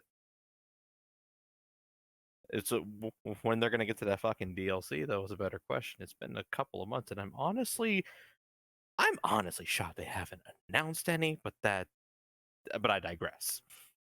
I feel like I- random Nintendo Direct out of nowhere, and then they're gonna do it probably. Random direct that's not really at a big event. Oh, by the way, here's the Kingdom expansion pass available now for pre-order. Yeah, that's what Nintendo likes to do. Just come out of the blue with a surprise. So I kind of expect them to do the same if they announce like more Zelda in the future. You know, yeah, you know what, Ren, to be fair, I remember when they did that with the fucking Mario Kart DLC, and that was, yeah. That's literally just another Mario Kart game for not even the price of a full fucking game. So it's like they're getting 2 Mario Kart games with one. Yeah. Pre-order your Tears of the Kingdom DLC now, and get access to this pre-order bonus and this extra sword that lasts a little bit longer than the regular Master Sword. Woo! And this all this stupid T-shirt you found off the ground. And the races are all like I fully expect them doing that, absolutely. But Get access to this custom outfit too. oh god, man. Yeah. Yeah, but Take my money. take my money. We're gonna let's go, boys. We're gonna make another couple $100 million. But Nikki, since it's your turn about these two games. I'll say one more thing. I still recommend both of them. Fucking buy them. Yes. Nikki, since it's Which your kind of piggybacks. I'm sorry. Oh, no. I was just gonna let you go ahead. Yeah, I was gonna say that kind of piggybacks off of what was just said before. I actually don't have any experience with Breath of the Wild or Tears of the Kingdom, and like open world Zelda never really appealed to me. But if they can make it work, I mean, the whole open world trend for me was like kind of like, why are all these games doing open world? Like Assassin's Creed Odyssey, that's cool. When Dynasty Warriors 9 did open world, I said, what in the hell are you doing? And it did not work out well for them. When Legend of Zelda started doing an open world, when I first heard about it, I said, what the hell is this? Like, but I think if I don't have a Switch, so these games I don't have any experience with, but if I were to get my hands on them, yeah, probably I'd try them out. But I did see someone, one thing that I do remember about Breath of the Wild was someone made a video. It was with the song Devil Trigger in the background, and they were having Link be like, I think because he doesn't he has a detachable arm or something's flashy about his arm, so they had turned him or tried to turn him into Nero and made him into Nero and had him fighting a boss like how Devil May Cry 5 was, which I thought was really, really cool. That's probably all I really know about Breath of the Wild. And yeah, like I said, I don't have much of an opinion. Okay, that's fair enough. At least, there is some interest there, and it is a game that a lot of people seem to enjoy, so that's just a good thing overall. So next is Wasteland. How do you feel about this, buddy? Sorry? About Tears of the Kingdom and Breath of the Wild, if you played them. I got to them both. I really like the direction they went. And a lot of people, Zelda purists would say, "Oh no," like Nikki said, like the open world Zelda's weird. There's so much more they can do. That's why they added the shrine. But there's so much more they can do, but it works. Because I remember a long time ago. I don't know, any of you guys played Fable 1 at least? I have actually, yes. Yeah, I played Fable. Okay, I remember playing Fable, and if all the NPCs spoke, it was very immersive. There's the mechanics are pretty nice. It was basically a Zelda ripoff, but with all these extra things. And I went, you know what? Zelda should take this approach to their games. They should have at least the other characters speak, so that the world feels more alive. Like, imagine you can get used to that. Get used to the way Goron sound or the way Zora sound. And like really, really feel these characters. Like, for example, like you can read the token books or read or watch some of the animated token stuff, but when you hear the voices of these characters like Legolas, Samwise, all these characters, you see them in your head and they become familiar and they become more and more beloved. But that's off topic. There's this game also that came out called Dragon's Dogma. And I'm pretty sure at least one of you guys have played it. Yes, I have. Yes. Dragon's Dogma is lit. Love that game. Lit. Yeah. And when I played it for the 360, I went, damn, why doesn't Zelda do this? Nintendo has the money, and the 360 wasn't even that strong. And I said, why doesn't this is the approach they have to take it. They have to make all these monsters and all these enemies feel like like not a traditional RPG, but feel more RPG-ish. Because if you guys have played the old-fashioned Skyview scroller, you notice that the way you approach different enemies is you have to think about it a little bit, you know, and that's what Dragon's Dogma did very well. You had all these different skills, all these different attacks that you put on your character, and you go, okay, this is how I'm gonna approach all of these enemies that come by. No matter what happens, I'll be able to use this attack, and I can switch this attack out, put that attack in, and I can use this weapon, that weapon, all that stuff. And when I played Breath of the Wild, I went, wow, this is really good. This is a good start. This is a really good start. That's why I like it so much. You know, the key items that you have, like the Sheikah Slate, where you can use magnetism and freeze time. A few of those things I feel, you know, weren't necessarily needed. You know, I feel like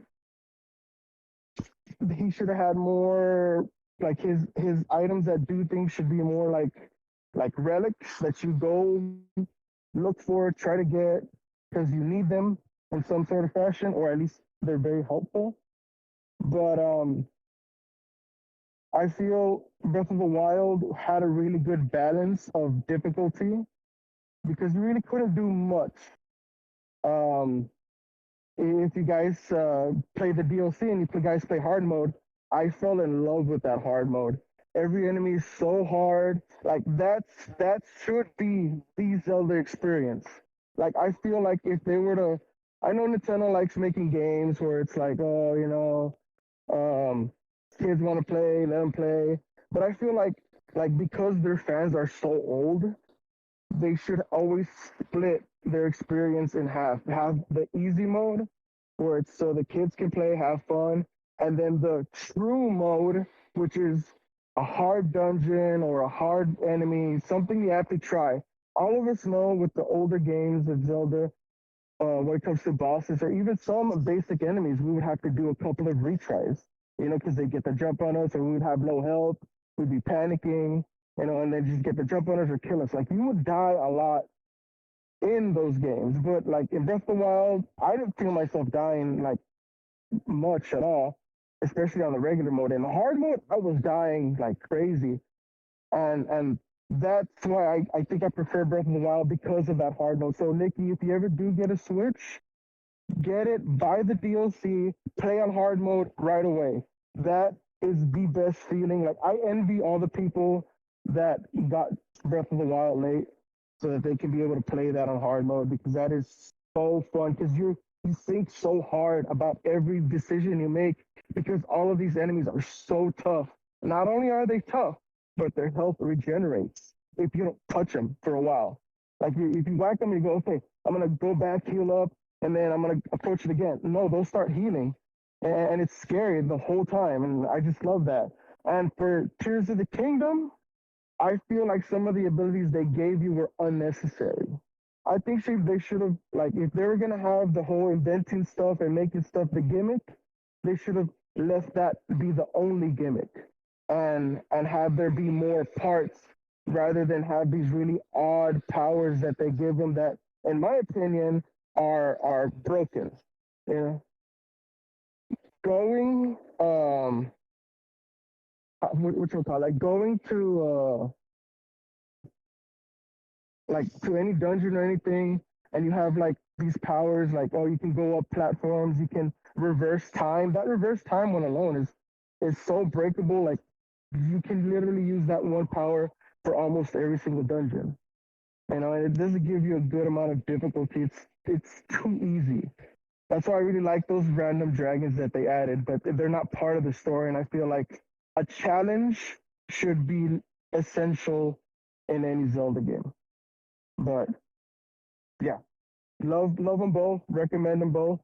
But Breath of the Wild hard mode is unmatched, in my opinion. Do keep in mind, DLC and game are sold separately. Oh, I knew that was gonna come up. So we're gonna move on to the next question here, which is, what do you think of the other key characters outside of Link? So your Princess Zeldas or Ganons or other NPCs that you found fascinating in the world? I'm gonna start this question off with Drillbit. Well, yeah, I still really like the other characters, mainly like Zelda. Well, she's different in every game, but honestly, I think the best version of her was probably either in Skyward Sword or Tears or Breath of the Wild slash Tears of the Kingdom. And they really been kind of pushing hard on like the whole having Zelda and Link being a couple. Although that might upset a few fans, but that's what it is. But honestly, I always liked the diverse amount of characters they had, especially when you have like the Gerudo and then the Goron, and then obviously those, I forget what the fish people are called, but Sora. those yeah, Zora, yeah, Sidon's a cool character. Oh, and yeah, I guess you can't forget about Tingle or Tinkle or whatever. Hold on, so is which one is the one that was the shark character that everyone wanted to have sex with? That's Sidon from Breath of the Wild slash Tears of the Kingdom. Okay, Hey, yo. I asked because yes, everyone wants to have sex with the shark character, and they were making Rule 34s and everything. I was just like, what is going on? This is the first I'm hearing about it. What? I think Justin is partially aware of this. Yeah, I think Link and Sidon was like a very popular ship when Breath of the Wild came out. Yes. And then, of course, when Tears came out, that kind of shattered it. You couldn't escape it when Tears of the Kingdom came out. You couldn't escape it when like anything related to the Breath of the Wild universe. You can't freaking escape it. Oh. Yeah, like I guess it's like. Well, they showed it in promo art, but Sidon has like a fiance now, which a lot of people didn't like. They couldn't have him for themselves, so that's why they were so angry about it. But Listen, screw canon. You want to be with some character in Zelda? Go be with them. Who cares? Nintendo ain't gonna yell at you for it. Well, maybe they will. But... You can make a shark hand or a shark bad dragon, whatever you prefer. Really, is all out there. It's all out there for accessibility, as they say. Yeah, I mean, most stands are very down bad. Yeah, you can say that again. Drill, are you finished with this question? I mean, I really think like the Breath of the Wild and Tears of the Kingdom did all the characters really well because everyone feels like so alive and full of personality. Hell, even the villains like the Yuga, I think they're like the Yuga clan or whatever. And then of course there's Master Koga, that one guy you keep fighting. He's like a comic relief villain, but he's pretty funny. And for some reason, they're all obsessed with bananas. A lot of strange villagers and NPCs in the series. Is actually pretty fascinating. Yeah, there was like in Breath of the Wild, there was that one lady that would get mad at you if you like touched her garden, and then if you did it too many times, she would beat you up. What the hell? And also Wind Waker, they would actually punish you if you were throwing pots in the house, and the owner would get really mad. Sounds like my mom on a Tuesday when she's mad when the cats are knocking it down. I guess realistically, if someone came into your house and kept throwing your pots, you would probably get mad. That is grounds for castration. Well, Link, no, don't do it. We need descendants in order to continue the series. Link. Yeah, like you can just be a dick in the games, like steal people's chickens. No more dicks for stealing. So, we're gonna move to the next person real quick, which is Icy. So, what do you think of the NPCs in the series, the other characters outside of Link, etc.? I like the connection that a lot of them have, especially like throughout the different series. Like Skyward Sword is like obviously a good one I like to go to because of the fact that Zelda and Link were actually more friends before anything, before like the whole story unveiled itself. But other than that, like there's also just that one chef in the kitchen that like if you were to break any of the pots and stuff, they would basically get really mad at you and say, "Stop throwing my stuff around and breaking things."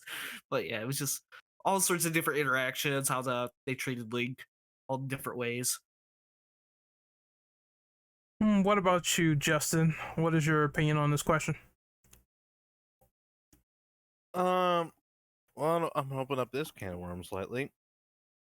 A lot of it would depend on the incarnation of it. Now, I'm gonna piggyback off of Skyward Sword Zelda because it's actually one of the few high points I have about it. I do like that Zelda. Like her being a childhood friend to Link was a very different take on the character for like once, because like the seeds were sort of sown in Spirit Tracks, like with the whole friendship dynamic. Because oh my god, the Zelda in that game especially was such a trip, but she was also one of the most useful and most well developed, just from the dialogue alone. And then Hyrule Warrior Zelda's just a badass. Like she's the princess. She's got like this armor stuff. She goes to the front line. She's really swift with a sword. Like, how could you not like that? And still in Hyrule Warriors, that Ganondorf has not only one of the coolest designs, but also just the most presence, because you actually get to play as the fucker for part of the story, and you win in fair freaking combat against Link and Zelda. You make Ganon win the day for once, and I love that. Easily one of my favorite incarnations of Ganondorf, right next to Tears of the Kingdom, because without spoiling too much about Tears of the Kingdom, just the way they wrote him and Matt Mercer's performance just enhances it for me. Because oh my god, I didn't think I'd like him as much as I did, but they found a way to fucking do it. And normally Ganondorf was annoying to me before because he just kept hijacking the plot from other villains. I will still never forgive Twilight Princess for fucking doing that to Zant.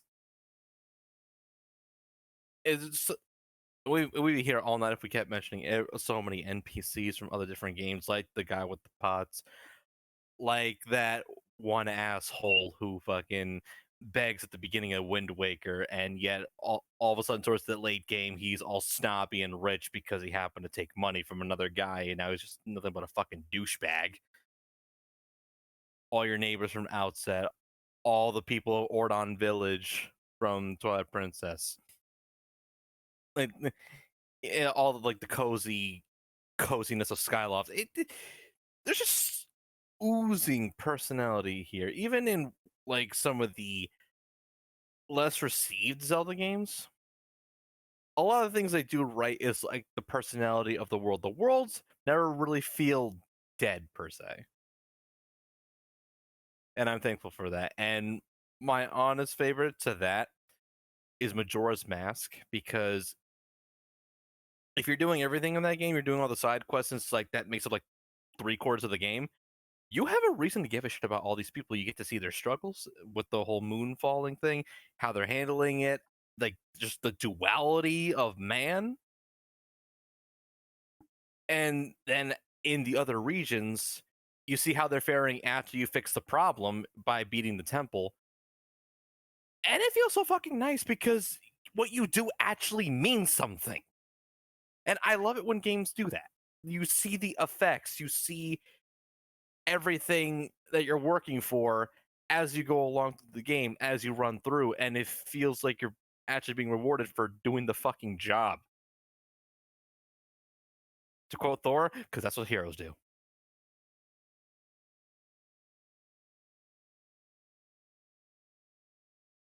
All right, next up is Nikki. What do you think of the other NPCs in the Zelda universe, except for sharks? Well, other than the big three, Zelda, Ganon, and Link, the NPCs really make the Zelda franchise the Zelda franchise. They're so unique in their own little ways. Like the way how they just immerse themselves in a world where they don't have the power or the means to do anything about it.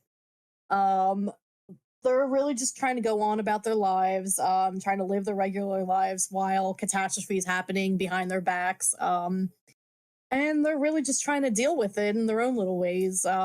Maybe they're ignoring it, maybe they're watching what's going on, but realizing we don't know Link, we don't know who these people are who's fighting the battles for us, but we appreciate it either way. I would say the one NPC character, and honestly, I feel like I keep going back to Ocarina of Time. But I really liked Saria, Link's childhood friend, and I always feel so bad. Like, in the very beginning of the game, leaving, she's like, "I know you're gonna leave because I always knew you were different," and I'm like, "Oh shit!" Like you're running and you're running and you're running towards the castle, and she just appears out of nowhere, and she's like, "Oh, so you're finally leaving? Well, here's an ocarina. I hope you remember me." And as soon as he gets the ocarina time, it's like, "See ya." And then when you're able to to contact her with the new ocarina, she's like, "Oh, is that a new ocarina? Oh, that sounds really nice. Yeah." Um, and then seeing her again, when you get the forest medallion, like that was really cool too. But then when you find out the backstory of why they're actually chosen as sages, it's like, oh, well, that's not really that nice of a story. Um, but she says that she doesn't mind being a sage because then she can always be by Link's side. So I thought she was a cool character. Obviously Ganon and Link or Ganon and Zelda are great secondary characters. But there's one character that I am so surprised that none of you guys brought up was Midna from Twilight Princess. And because I know that like she's still fairly popular, she's still really popular. I don't know how I feel about her. I don't dislike her. I really just wish we got her non-mutated form earlier in the game so that we can actually have her as an assist character. But her turning into the adult or actual version of her at the end was pretty nice too. Pretty bittersweet too. Oh, and one more character. I forgot to mention Darunia. That guy is cool. When he starts dancing to Saria's song, I'm like, oh, look at him go. I'll say I completely brain farted about Midna because I actually did like her because she actually had a fucking personality. I was gonna say, like, as soon as she walked out on us at the end there, like, no, I just forgot all about her. She was a companion character. She left me. Like, she was a companion character that wasn't fucking annoying, like we would get in the game following that. Definitely better than Navi and Fee. Yeah. But I will say, if you especially want a really good Midna, the manga, the Twilight Princess manga. Oh boy, is it uncensored? I'm talking about like backstory. What the holy hell? Oh. I heard that. I thought I was a whopper. I will say the manga is darker than the actual game. The manga is darker. Like, Japanese manga dark? What are you talking about? What got me to read it was hearing that in the first fucking volume, when those the moblins fucking just marched into Ordon, one of them fucking cuts off Link's arm. Like straight, just What now? like, yeah, in the manga, in the Twilight Princess manga, Link in the first volume gets his fucking arm cut off. Like that. Where are you getting this manga from? I want to see it. I bought it, Barnes and Noble. Oh, we can just go down. They've been making manga of Zelda for a while now. Yeah, they recently had a collector's edition. Dude, when I read about that, I'm like, what? And then I saw it was true, and I'm like, I gotta read this. Yeah, I wonder how far. I'm curious how far they've gone into the mangas now. Well, the manga, like what game? Twilight Princess. At least we got the last volume here in America about a couple months ago. Also, it's not part of that collector's edition with the wanna little treasure chest. Oh, sorry. No, I was done. Oh yeah. I was gonna say I want to see how they handle the scene where Zant goes into Hyrule Castle and asks Zelda, "Do you surrender or die?" I gotta see how the manga does that scene. Read the manga. It's really fucking. All of the soldiers' pants turned brown somehow.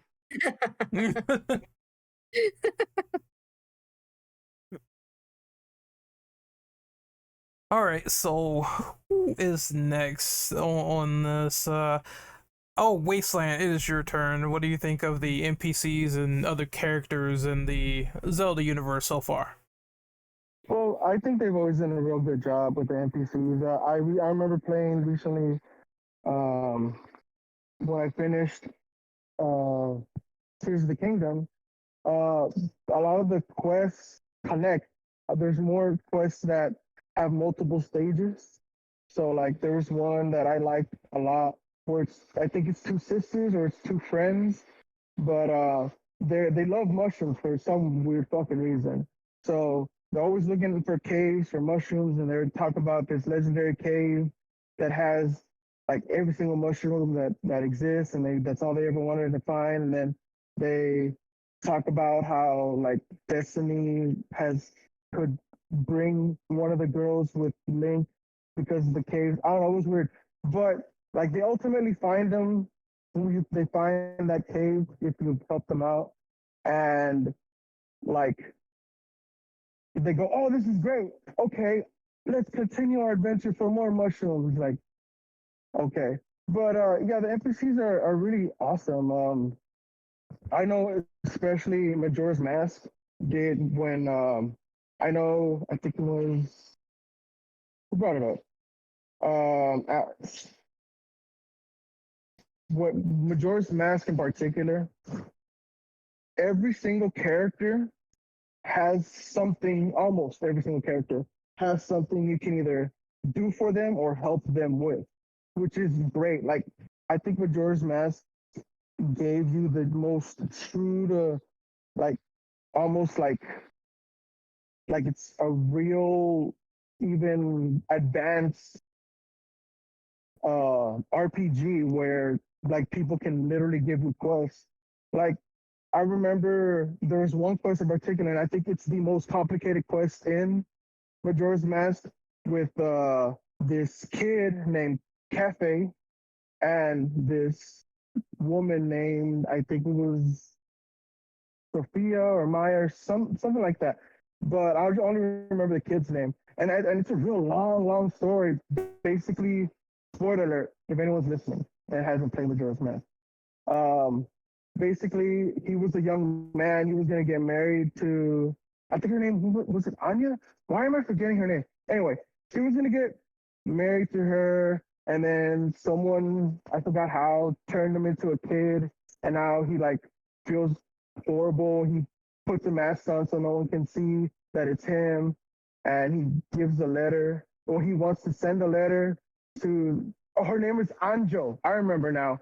Anjo, Anjo. He wants to give her a letter and tell her like, "Hey, I can't get married with you. I'm a kid now, and that's illegal." Which is great, surprising coming from a Japanese game. But yeah, and you have to do all this different stuff to be able to get him back to his regular age so that he can marry this girl. And it's so cool. And just like what uh my buddy said earlier, when you do something in that game particularly, it makes you feel so good because they find so many tiny ways of making you feel awesome for what you've done. Like when you help the Gorons with their ice mountain, like they open up their shop. You can get the razor sword. You can get a gilded sword. Everybody's lively. No one's shivering. When you get there initially, it's so cold there. No one really wants to talk because everybody's shivering and cold. Like it's starkly different. It's so crazy.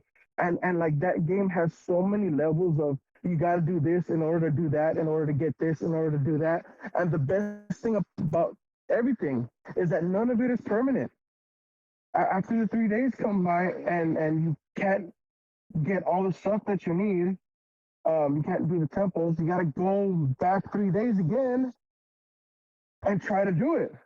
It's so great. I'm sorry, I'm just a big Majora's Mask fan, but yeah, all those NPCs, you find out their lives, you find out what they're struggling with, you try to help them as much as you can.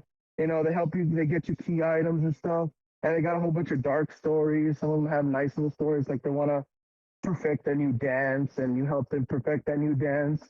And then some of them are like really dark, like, well, I fucking died. I need you to help me out, and I'll give you a mask, like stuff like that. It's crazy, like really, even especially when you get your power, your masks for um that was especially dark, and I really like that. The way you get your mask from Majora's Mask is you basically have to finish off someone that's already dying or someone that's already died, and you gotta play that song so that they can turn into the mask essentially, and that's how you take their form. You take their form.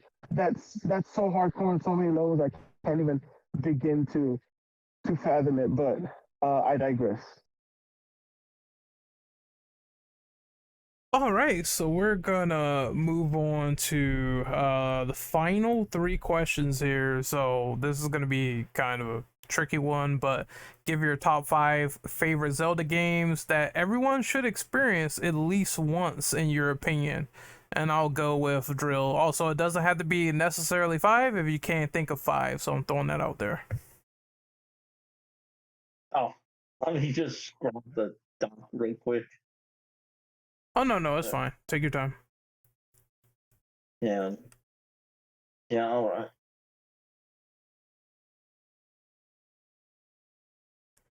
Top five games? Yeah, top five favorite games that you think everyone should experience at least once. Or a better way to rephrase it is Zelda games that are so good that everyone needs to play them if they haven't already.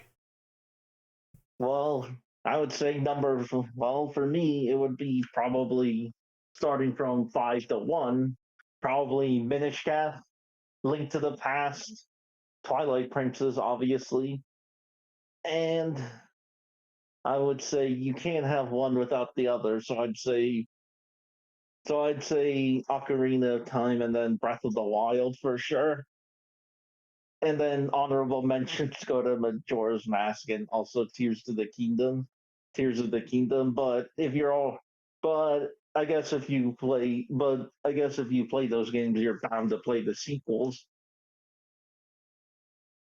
But yeah, Breath of the Wild for sure. Hell, I remember it was a lot of people's first actual Zelda game, so it ended up bringing more people into the franchise.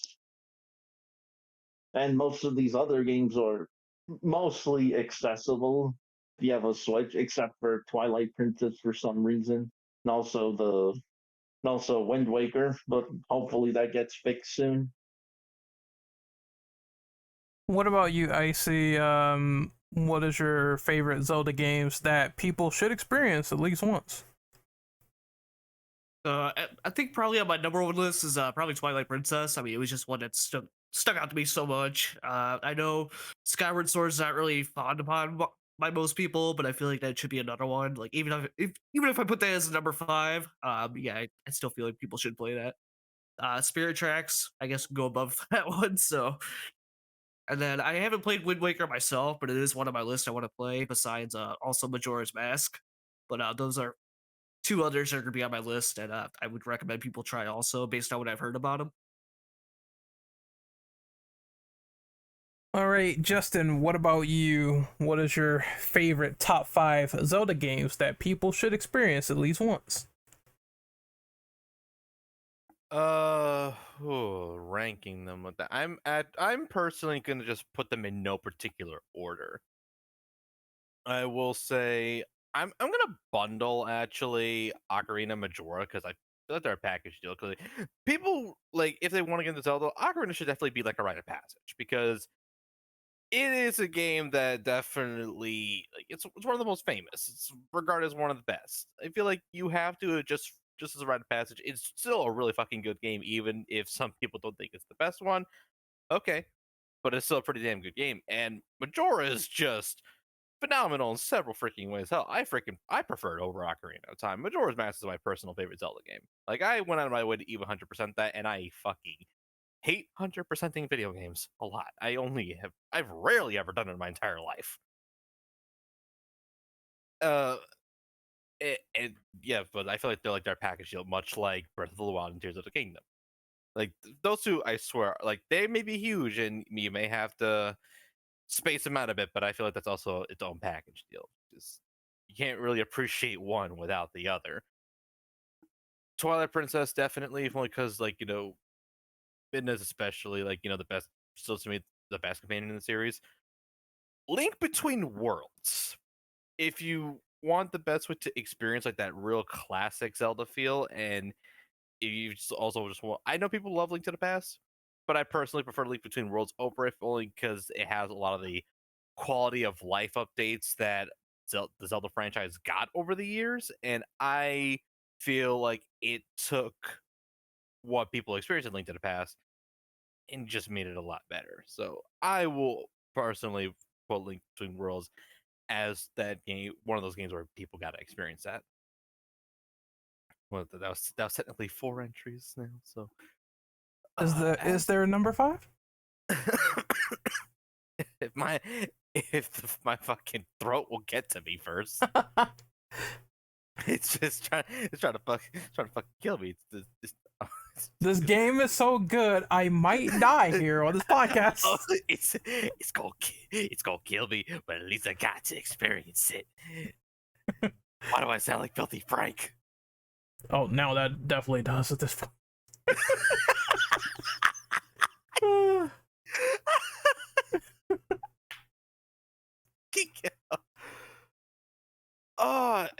I mean, I'm just trying to look at my fucking shelf, but my stupid ass should have remembered. Wait, dummy, you don't have any Zelda games in particular visibility. So I'm just gonna go out on a limb here and also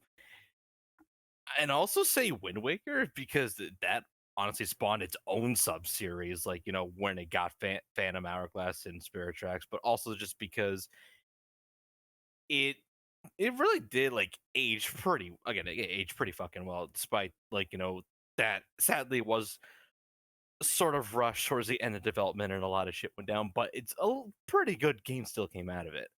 But what I will say to those wanting to experience Wind Waker, for the love of God, play the HD re-release, if only just because of the... Well, actually, two reasons for that. One, that goddamn Triforce hunt was shortened to only about... you needing to pay Tingle's stupid ass only 3 times instead of 8. Only 3. So no need to freaking grind your ass out with rupees for like half of your freaking play session every day because of this stupid freaking green punting ball over here wanting to freaking gouge you for the price of a freaking carton of eggs. And secondly, the Swift sale. Just the Swift sale. Because as much as Wind Waker has a pretty goddamn good-looking world, sailing in the GameCube version was fucking boring because it was slow. I get that they have to give you one giant loading screen because it couldn't render the entire world at once. Unlike what the Wii U could do nowadays, but oh my god! And I still think you should experience it anyway. I would say go buy it, but they fucking took down the eShop, so try and Ooh. take some secondhand copy off some weirdo on the internet. I don't fucking know. Try to go on the 7 seas. I was gonna say, or your heart fiddly bee mateys. I won't tell if you won't. Yo? Nikki, what about you? Did you listen to this conversation? Okay, A Link to the Past is definitely a must. That is one of my favorite games of all time. Ocarina of Time, Wind Waker, Twilight Princess, and then the 5th slot is kind of a revolving slot. I would say definitely Majora's Mask, Hyrule Warriors if you're into that kind of thing. Hell And yeah! I mean, you know me, I'm a Dynasty Warriors player, so of course I went absolutely bonkers when Hyrule Warriors came out, and when I saw Zelda's outfit, I'm like, holy shit, she's a Valkyrie! Like, dude, this is awesome. Like, it's just so cool how they made non-playable characters into formidable warriors on the battlefield. It's just really, really awesome how they did that. And of course, when they they added original characters in there and everything, I'm like, I don't know why you're doing that when you have so many Zelda characters to choose from. But whatever. I mean, it worked because yeah, it worked Tia were definitely. super popular, and also Yeah, oh, definitely. Yeah, I remember them. Because like I remember when I'm sorry. I was gonna say Volgo is basically Zelda's version of Lubu. Yeah. And then I thought that Ganondorf was like the version of Lubu also, but like I remember when Sia was her name, right? I think was that the main the villainous character? Yeah, Sia, yeah. Big boob witch lady. Yeah, because like I remember looking at her, I'm like, oh yeah, this is a Koei game, all right. Because around that time, Koei was designing all their women, small waist, big tits, big ass. Like, if you guys have seen the character Lian Sher in the Wu Kingdom, you'll know exactly what I'm talking about here. But Hey, I'm sure Sia yeah. sold a couple 100,000 copies just off that alone. Exactly. But if we're not talking side games like that, I would say the fifth slot. I don't know. I thought Link's Awakening was pretty cool. I thought Minish Cap was actually kind of cute. All right. And then the Oracle of Seasons I thought were cool too. Or the Oracle of Seasons Ages. Oh yeah, is that the one where they had like the two covers? I think one was like red and the other was blue. One was you had to save was the Goddess of Wisdom, and then the other one you had to save the Goddess of Power. God, what the hell were their names? Naru, no, Naru and Din. Yeah. Din, yes. Mm-hmm. There was going to be a third one where you have Balfour, but they canceled that one. No, they just couldn't get it. They just couldn't get the whole linking thing to work with a third game with the technology they had at the time. If they tried it again nowadays, they could so easily do it. Yeah. All right, Wasteland, what about you, buddy? It's your turn. Top 5 Zelda games you would recommend to someone who never played them before but could get into them and have an awesome experience. Okay, well, considering more people nowadays are very casual gamers, I sadly told them to play Breath of the Wild first, but that's only so that they can ease into it. It's a good easing into the Zelda franchise, and if they fall in love with the world, then I tell them the rest. But as for quality, for me, the best games that need to be played of the Zelda franchise is, of course, Majora's Mask. Weirdly enough, Breath of the Wild and Tears of the Kingdom, which is 3, and then Wind Waker, which is 4, and then the 5th one. I think I didn't know. I spent a lot of time, but it seems to be a lot of people really enjoy Twilight Princess, and I think just Midna alone, just experiencing Midna alone, and seeing how great she looks afterwards when you see her true form, and then freaking seeing the look on Link's face when he's just smitten. He's like, you could tell that face was like, man, forget Zelda, I want some of that. So that would be my top 5 pick. Over to you, boss. All right, so we're going to move on to the next question. The hardest for Justin apparently, but he said, it's down to favorite weapons now, and I mean not favorite weapons, favorite unlockable secrets within the whole franchise. So Justin, I want to start this off with you. What is your favorites? Yeah. Before we started, I said Duran, like, this son of a bitch over here said he gave some pretty decently tough questions to think about, and this one sort of threw me through a loop. But then, like, about, like, what, 2 minutes before we got in, I said the light bulb went off. Mhm. Yeah, because then I started thinking before, and then it clicked. I would say to me, my favorite unlockable secret in Zelda is the Fierce Deity's Mask from Majora's Mask. Because, again, because all what you have to do to get that is you have to do everything. It's literally your 100% reward. You have to do all the side quests and thus get all the masks. I don't exactly know if you have to also do those like 4 mini dungeons with the Moon Children in order to get it, but I still did it anyway because, like, you get a free heart container out of it. And that mask utterly, like, you can only use it in boss arenas. You can only use it in, like, the temple's boss arenas. You can only use it in the final fight with Majora's, like, with Majora. But it is so fucking sweet though. Like, it is so overly powered. It's like, yeah, there's a damn good reason why I can only use it in boss arenas. This shit freaking breaks the goddamn game in half if I could use this across the entire thing. I mean, I would have loved in the 3DS remake that they gave you like a little new game plus feature where you could use it throughout the entire game. Now that would have been like a fun feature for those who actually went through the patience of getting it. That would have been nice. But regardless, it is such a fucking cool thing. Like, it just has this air of mystique. You don't know where it came from. You don't know what it is. You don't know why the hell Majora just gave you a weapon that could fucking annihilate it in like 2 seconds. Especially if you're like me and you had infinite magic because you drank a Chateau Romani before coming in here. And he just gets utterly decimated and destroyed and just like. But again, for going through all the trouble of helping out the people of Termina, of trying to give them some kind of normality while the literal face of death has been looming over them for the past 3 freaking days, you essentially get a freaking weapon of mass destruction. A very fucking cool looking weapon of mass destruction. So cool, actually, that it was reused in Hyrule Warriors as Young Link's Awakening.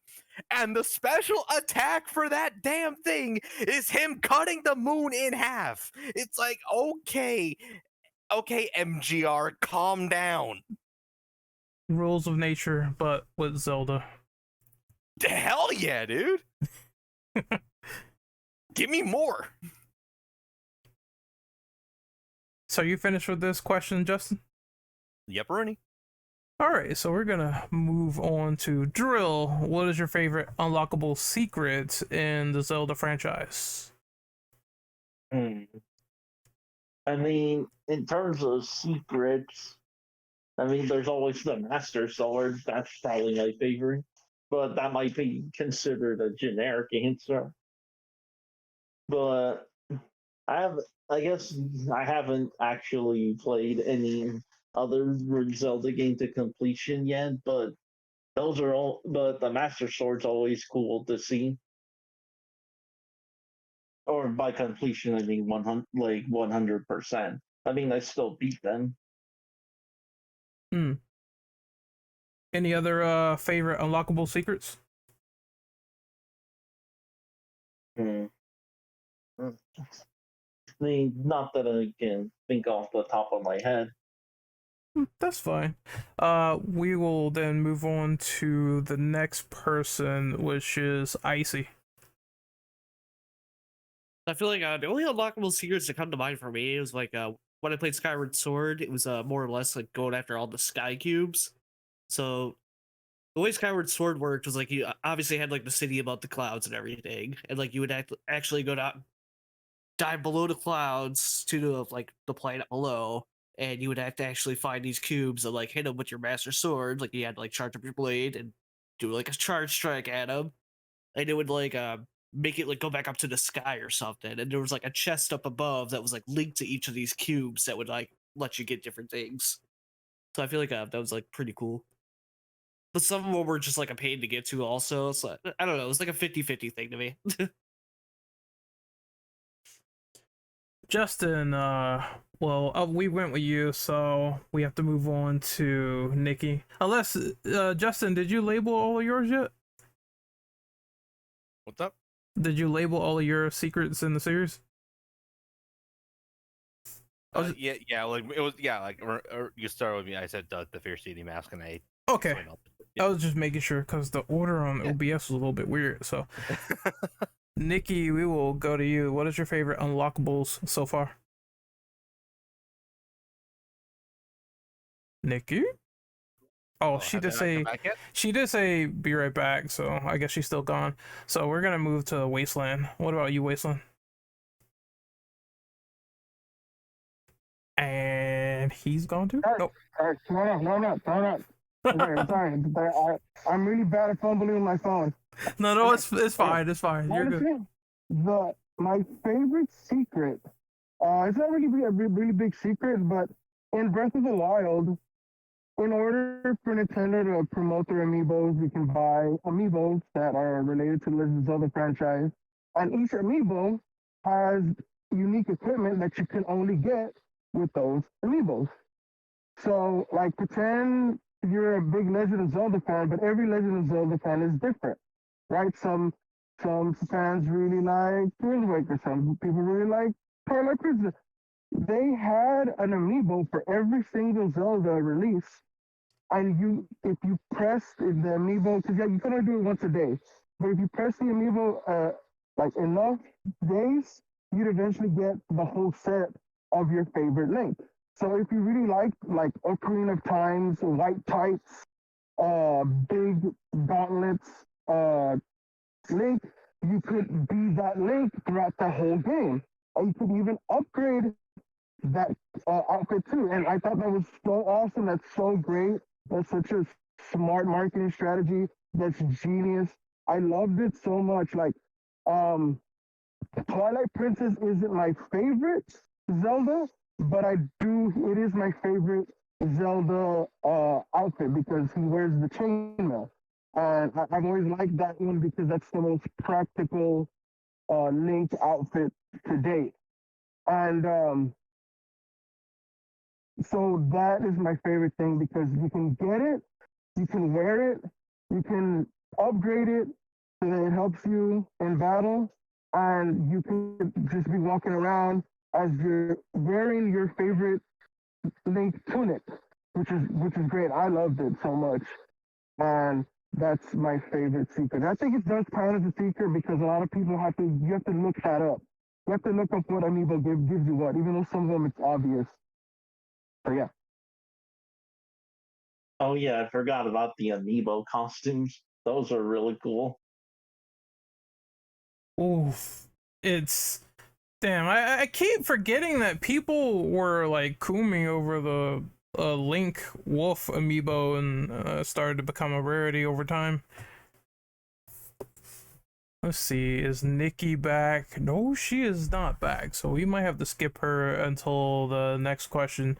So we're on our final question now, and that is just I'm gonna reframe this one, and it's just talking about like the world and what are your favorite moments, so to speak, within the franchise, whether it could be story related, gameplay related, world related, etc. What is your favorite moment in any of the Zelda games so far? And I'm gonna go with Mr. Drillbit.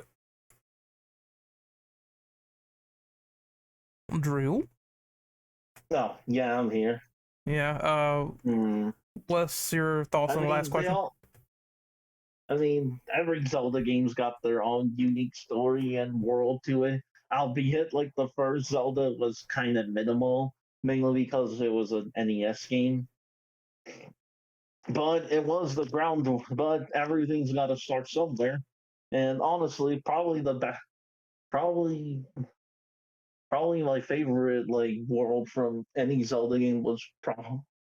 It's hard to say, but I always liked Minish Cap and how you could like shrink yourself and then find out there was like another race of like tiny people who lived there, who basically lived in the village and were doing tasks for people.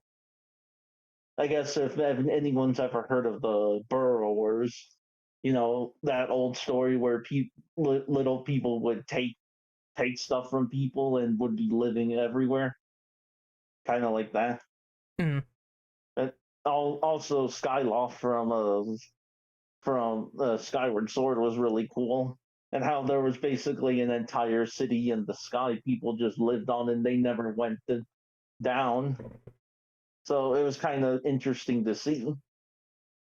And obviously Breath of the Wild with Hyrule. And then, of course, with the sequel, Tears of the Kingdom, now you've got like 3 other worlds, like with the depths, and now with the Sky Islands. And obviously, like story, like with the story, they did emphasize on like even like I know in like the earlier games there wasn't voice acting, but they did do a good job conveying it without having actual voice acting. And then of course when Breath of the Wild got it, they started to like they kind of didn't really tell you most of it, but it was cool. But because it was trying to encourage you to explore the world and find pieces of it, since basically since Link lost all of his memories and you pretty much had to recoup them again. I thought that was interesting. But yeah, that's my thoughts. Okay. So since Nikki is back, I kind of want you to answer the last question, which was, what was your favorite unlockable secret in the whole franchise, and then we'll get you prepped for the final one. Oh God, yeah, I'm not even prepped for that question. I was more so prepping myself for the last question. Hmm. So I guess I'm gonna pass up on that one because my mind's just not there. That's fine. Yeah. So I would say, oh God, like what's my favorite part, or like my favorite story part of the whole franchise? Like, oh God, I don't know. I think all of all the stories with all the games just were all like really, really beautiful in their own kind of way. Like, with Ocarina, it was like a coming of age. It's like I realized my potential. I'm actually a hero. I'm more than just some bullied kid in the forest. I am your savior. I am, a hero who, and I think it's kind of almost like that with every game. He's a reluctant hero who decides to get his shit together and decide to save the world. And I think Twilight Princess had a really cool story too, with going back and forth between the two worlds, Midna's situation, Zelda's situation. And I think that was the first time we got to see Zelda as queen, and unfortunately I wish she had a larger role in the story, but A Link to the Past was really nice, and all the little background stories with there was the guy who lost his kid to the Golden Power, all the maidens getting kidnapped, things like that. My mind's all over the place with this one, but yeah, I would just say I really like all the stories that's in these Zelda games, especially Majora's Mask. It seems to have its own side stories with all the characters in there. Some are tragic, some are funny, some are, that's pretty much it. All right, fair enough answer. Mhm. Icy, what about you? What are your sort of favorite moments and thoughts of the world, the environment, any last sort of opinions on the story, etc.? I feel like this is definitely gonna bring me back to Skyward Sword. Is like the whole events of before Ganon was released and everything, how he was like trapped in like a giant beast or monster, and like you would always have to go back to like the Forsaken Grounds, I believe it was. It was at the Forest Temple, and this creature you would always have to like banish it back into the ground before it's able to be fully released until the end of the game at least. And it's very nice and unique to me. Otherwise, like, yeah, just having the whole world above the clouds and then just having the world below and how it all pieces together was also very unique to me. And then with Twilight Sword, how Link was just, I guess, cursed with the wolf evolution of him. At least we thought it was a curse at first, but it was actually more brought onto that as you got through the story towards the end of the game. So I feel like that was like very unique also. And just having like the separate Twilight worlds throughout the game. Is that all your answers on that question? Yeah, I believe that's all I got. That's all I can think of. All right, that's cool. Justin, it is your turn.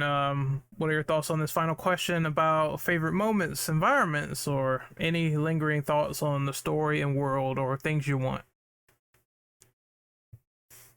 Oh, the world's Zelda games. Well, ever since both Breath of the Wild and Tears of the Kingdom, I really love those versions of Hyrule because again, they're so expansive, but there's a lot of shit to them. They're not just super empty worlds with a whole bunch of nothing. It's like, oh, look at this, we got big worlds. Yeah, big worlds sell a lot of copies.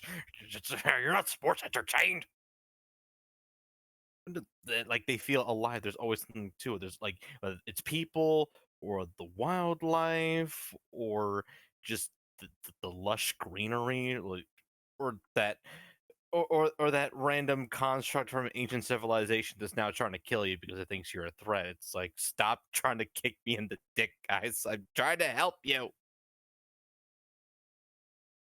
One of my favorite moments actually is in the introduction in both games where it gives you just that just that overview of all the stuff that you have to see, and it gives you just the title at the bottom.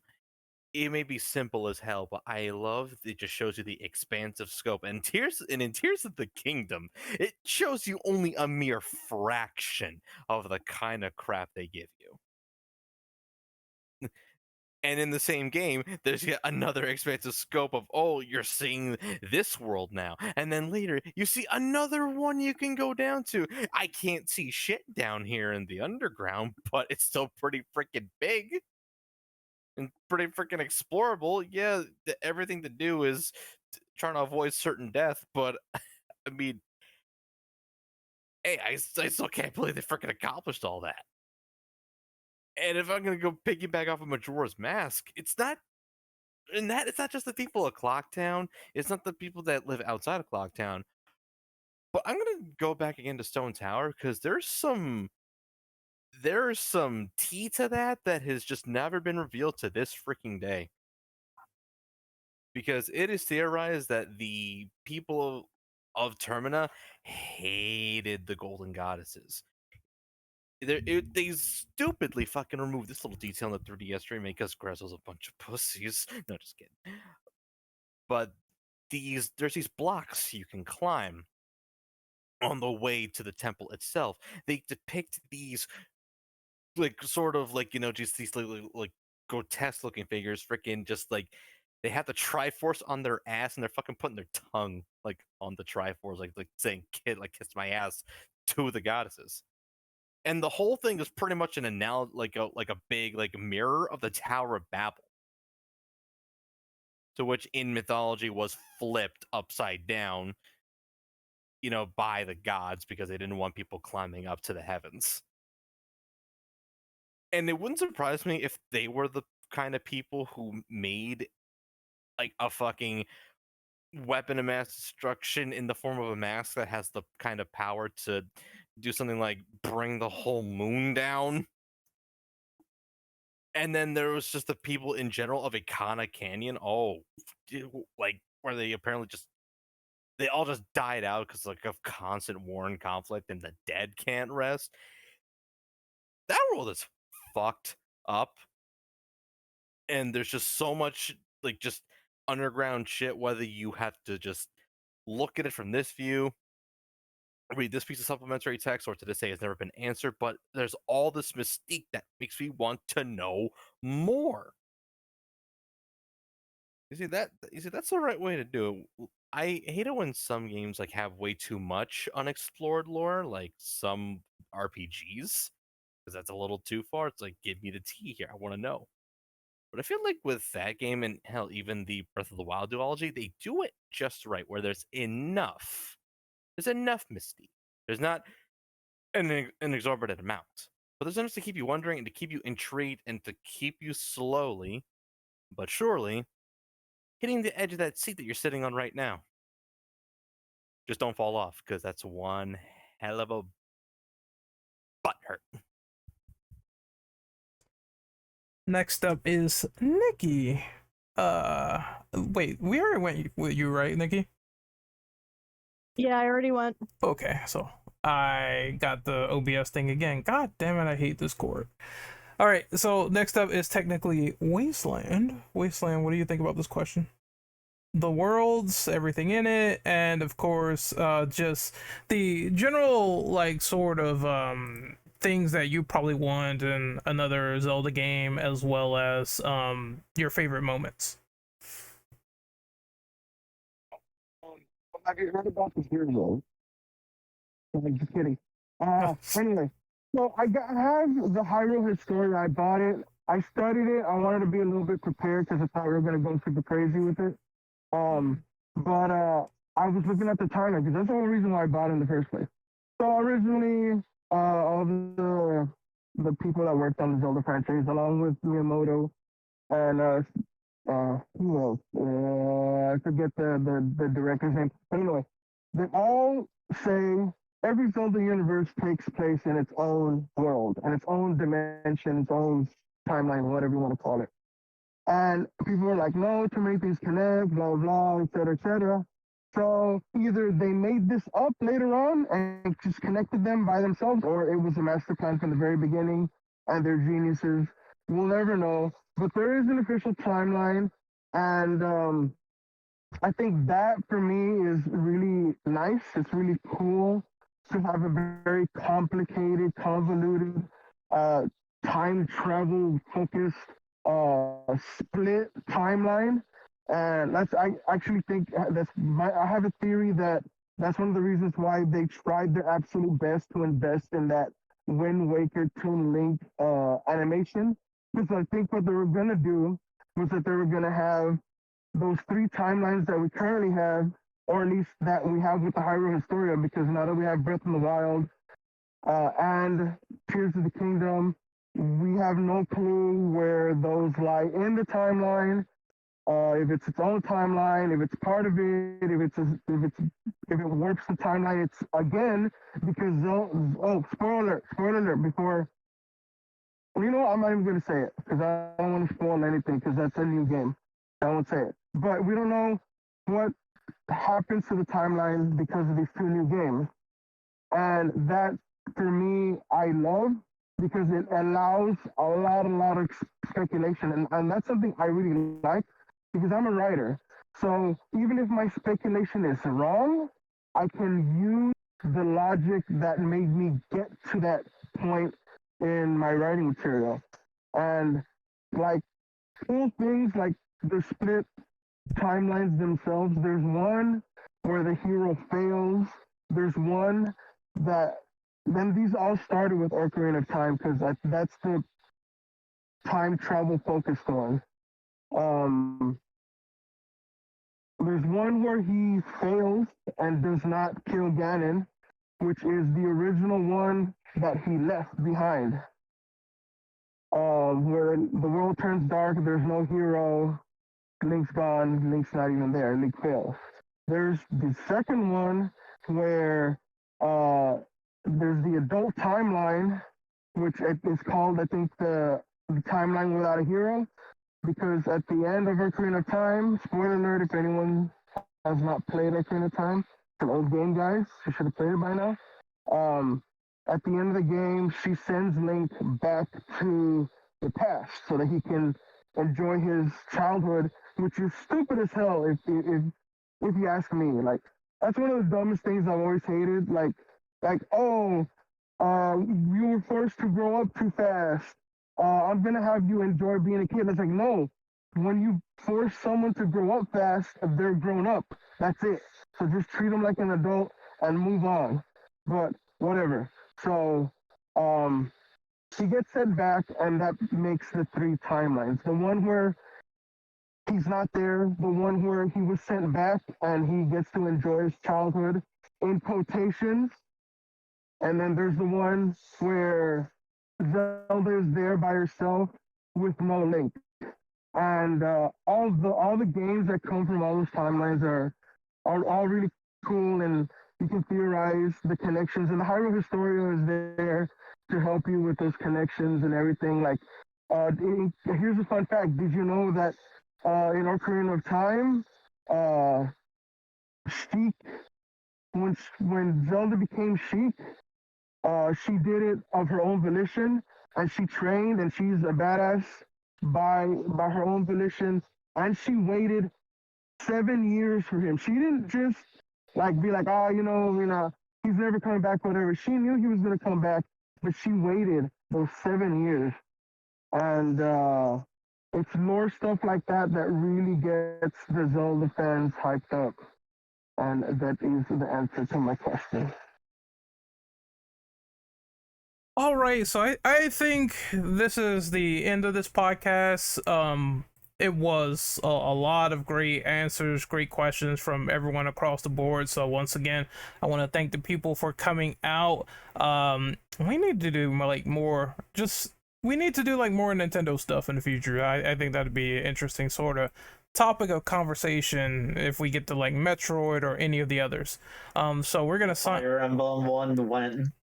I don't. I have no idea about Fire Emblem, so yeah, I would like to do maybe one about Bayonetta as well. So that could be in the cards, since that is. I know Rad would probably want to join the Fire Emblem one. Yeah, it's as long as people sort of know what they're talking about with it, I don't mind hosting it. Just as long as I can make some questions, it'd be all good. Same for Mario or any of the other Nintendo franchises out there. I mean, that would be appropriate considering Wonder is coming out pretty soon. Oh yeah, absolutely. I keep forgetting that's coming out when everyone's gonna be broke because the year of gaming. Great. But we're signing out. I'm gonna do outros. Drill, I want you to go first. Right. You can find me at Drillbit777 on Twitter. That's really where I'm only active at the moment. What about you, Icy? What is your social medias? You can follow me at Icy Boat on Twitter. Otherwise, I'm Icy Boat Treasure and everything else pretty much. Justin, what about you? Y'all can find me on Twitch and YouTube at InfernoDragon343. And on Twitter, not X. That just sounds like a real spiteful X, something that I'm sure Elon knows quite well about. Yeah, it just sounds like the worst name for a website of all time. Just you can find me on there at Inferno Dragon 3D because this shit ain't brand X. I agree. WAP, XWAP, where can we find you? You can find me on Twitter and Twitch at Strapping Young Lady Gaming, GMG at the end. You can also find me if you're into metal. I play death, doom, black metal, goth metal, whatever melodic death metal you want to hear on Metal Devastation Radio Wednesday nights, 8 o'clock Eastern time. You can also find me on YouTube, Strapping Young Lady Gaming, where I will be uploading some interesting videos here and there. Or you can also find me floating in the clouds. I'm really here, I'm there, I'm everywhere. You can, you can find me on X, because fuck the name of this website, at rentoperative_. You can find me now on TikTok at rentoperative_, which I've been uploading a couple of clips there, and it's been quite enjoyable. You can find me on YouTube at Renegade Operative, and of course Twitch at Renegade_Operative. Tomorrow's Virtual Fighter, so I'm going to immediately jump into that podcast and upload this one hopefully tonight, so it should be a fun time, fun experience, no alcohol required. Wasteland, where can we find you on social media, my friend?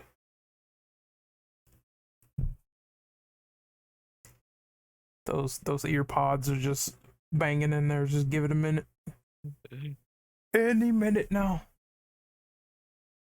I would say panic, fear, and I was talking so far. That is so unprofessional. I am so sorry. No, it's fine. When I'm wasting, you can find me on X or Twitter, whatever you want to call it. Instagram, Mastodon, Tumblr. I have a podcast called Wasteland Party. It's misspelled because that's how dumb I am. You can find me on GoodPods. I upload clips to TikTok and YouTube, and that's Wasteland Party, WAYSTELAN. Let's talk about other worlds and better games and movies from them. All right, and we're going to sign off for this podcast. Legend of Zelda episodic discussion wrapped. Pretty fun, interesting time. Like I said, when we think about more Nintendo things to talk about in the future, since this was fun, I will definitely put that on the radar for people. So this is the Infinite Ammo Syndicate signing out. Hopefully you guys have a good night, and once again, take care of yourselves. Later, Good and night, everyone. Bye. don't Take Later. care. don't get beat up by old women in Hyrule, please. Yo. You don't want to cross my path. Oh, okay. Oddly specific. Nikki's like 50 years old. We're fighting, okay. I am not Madame Bo here. You're not putting me through a table. By God, someone stop the damn match! Stop the damn match.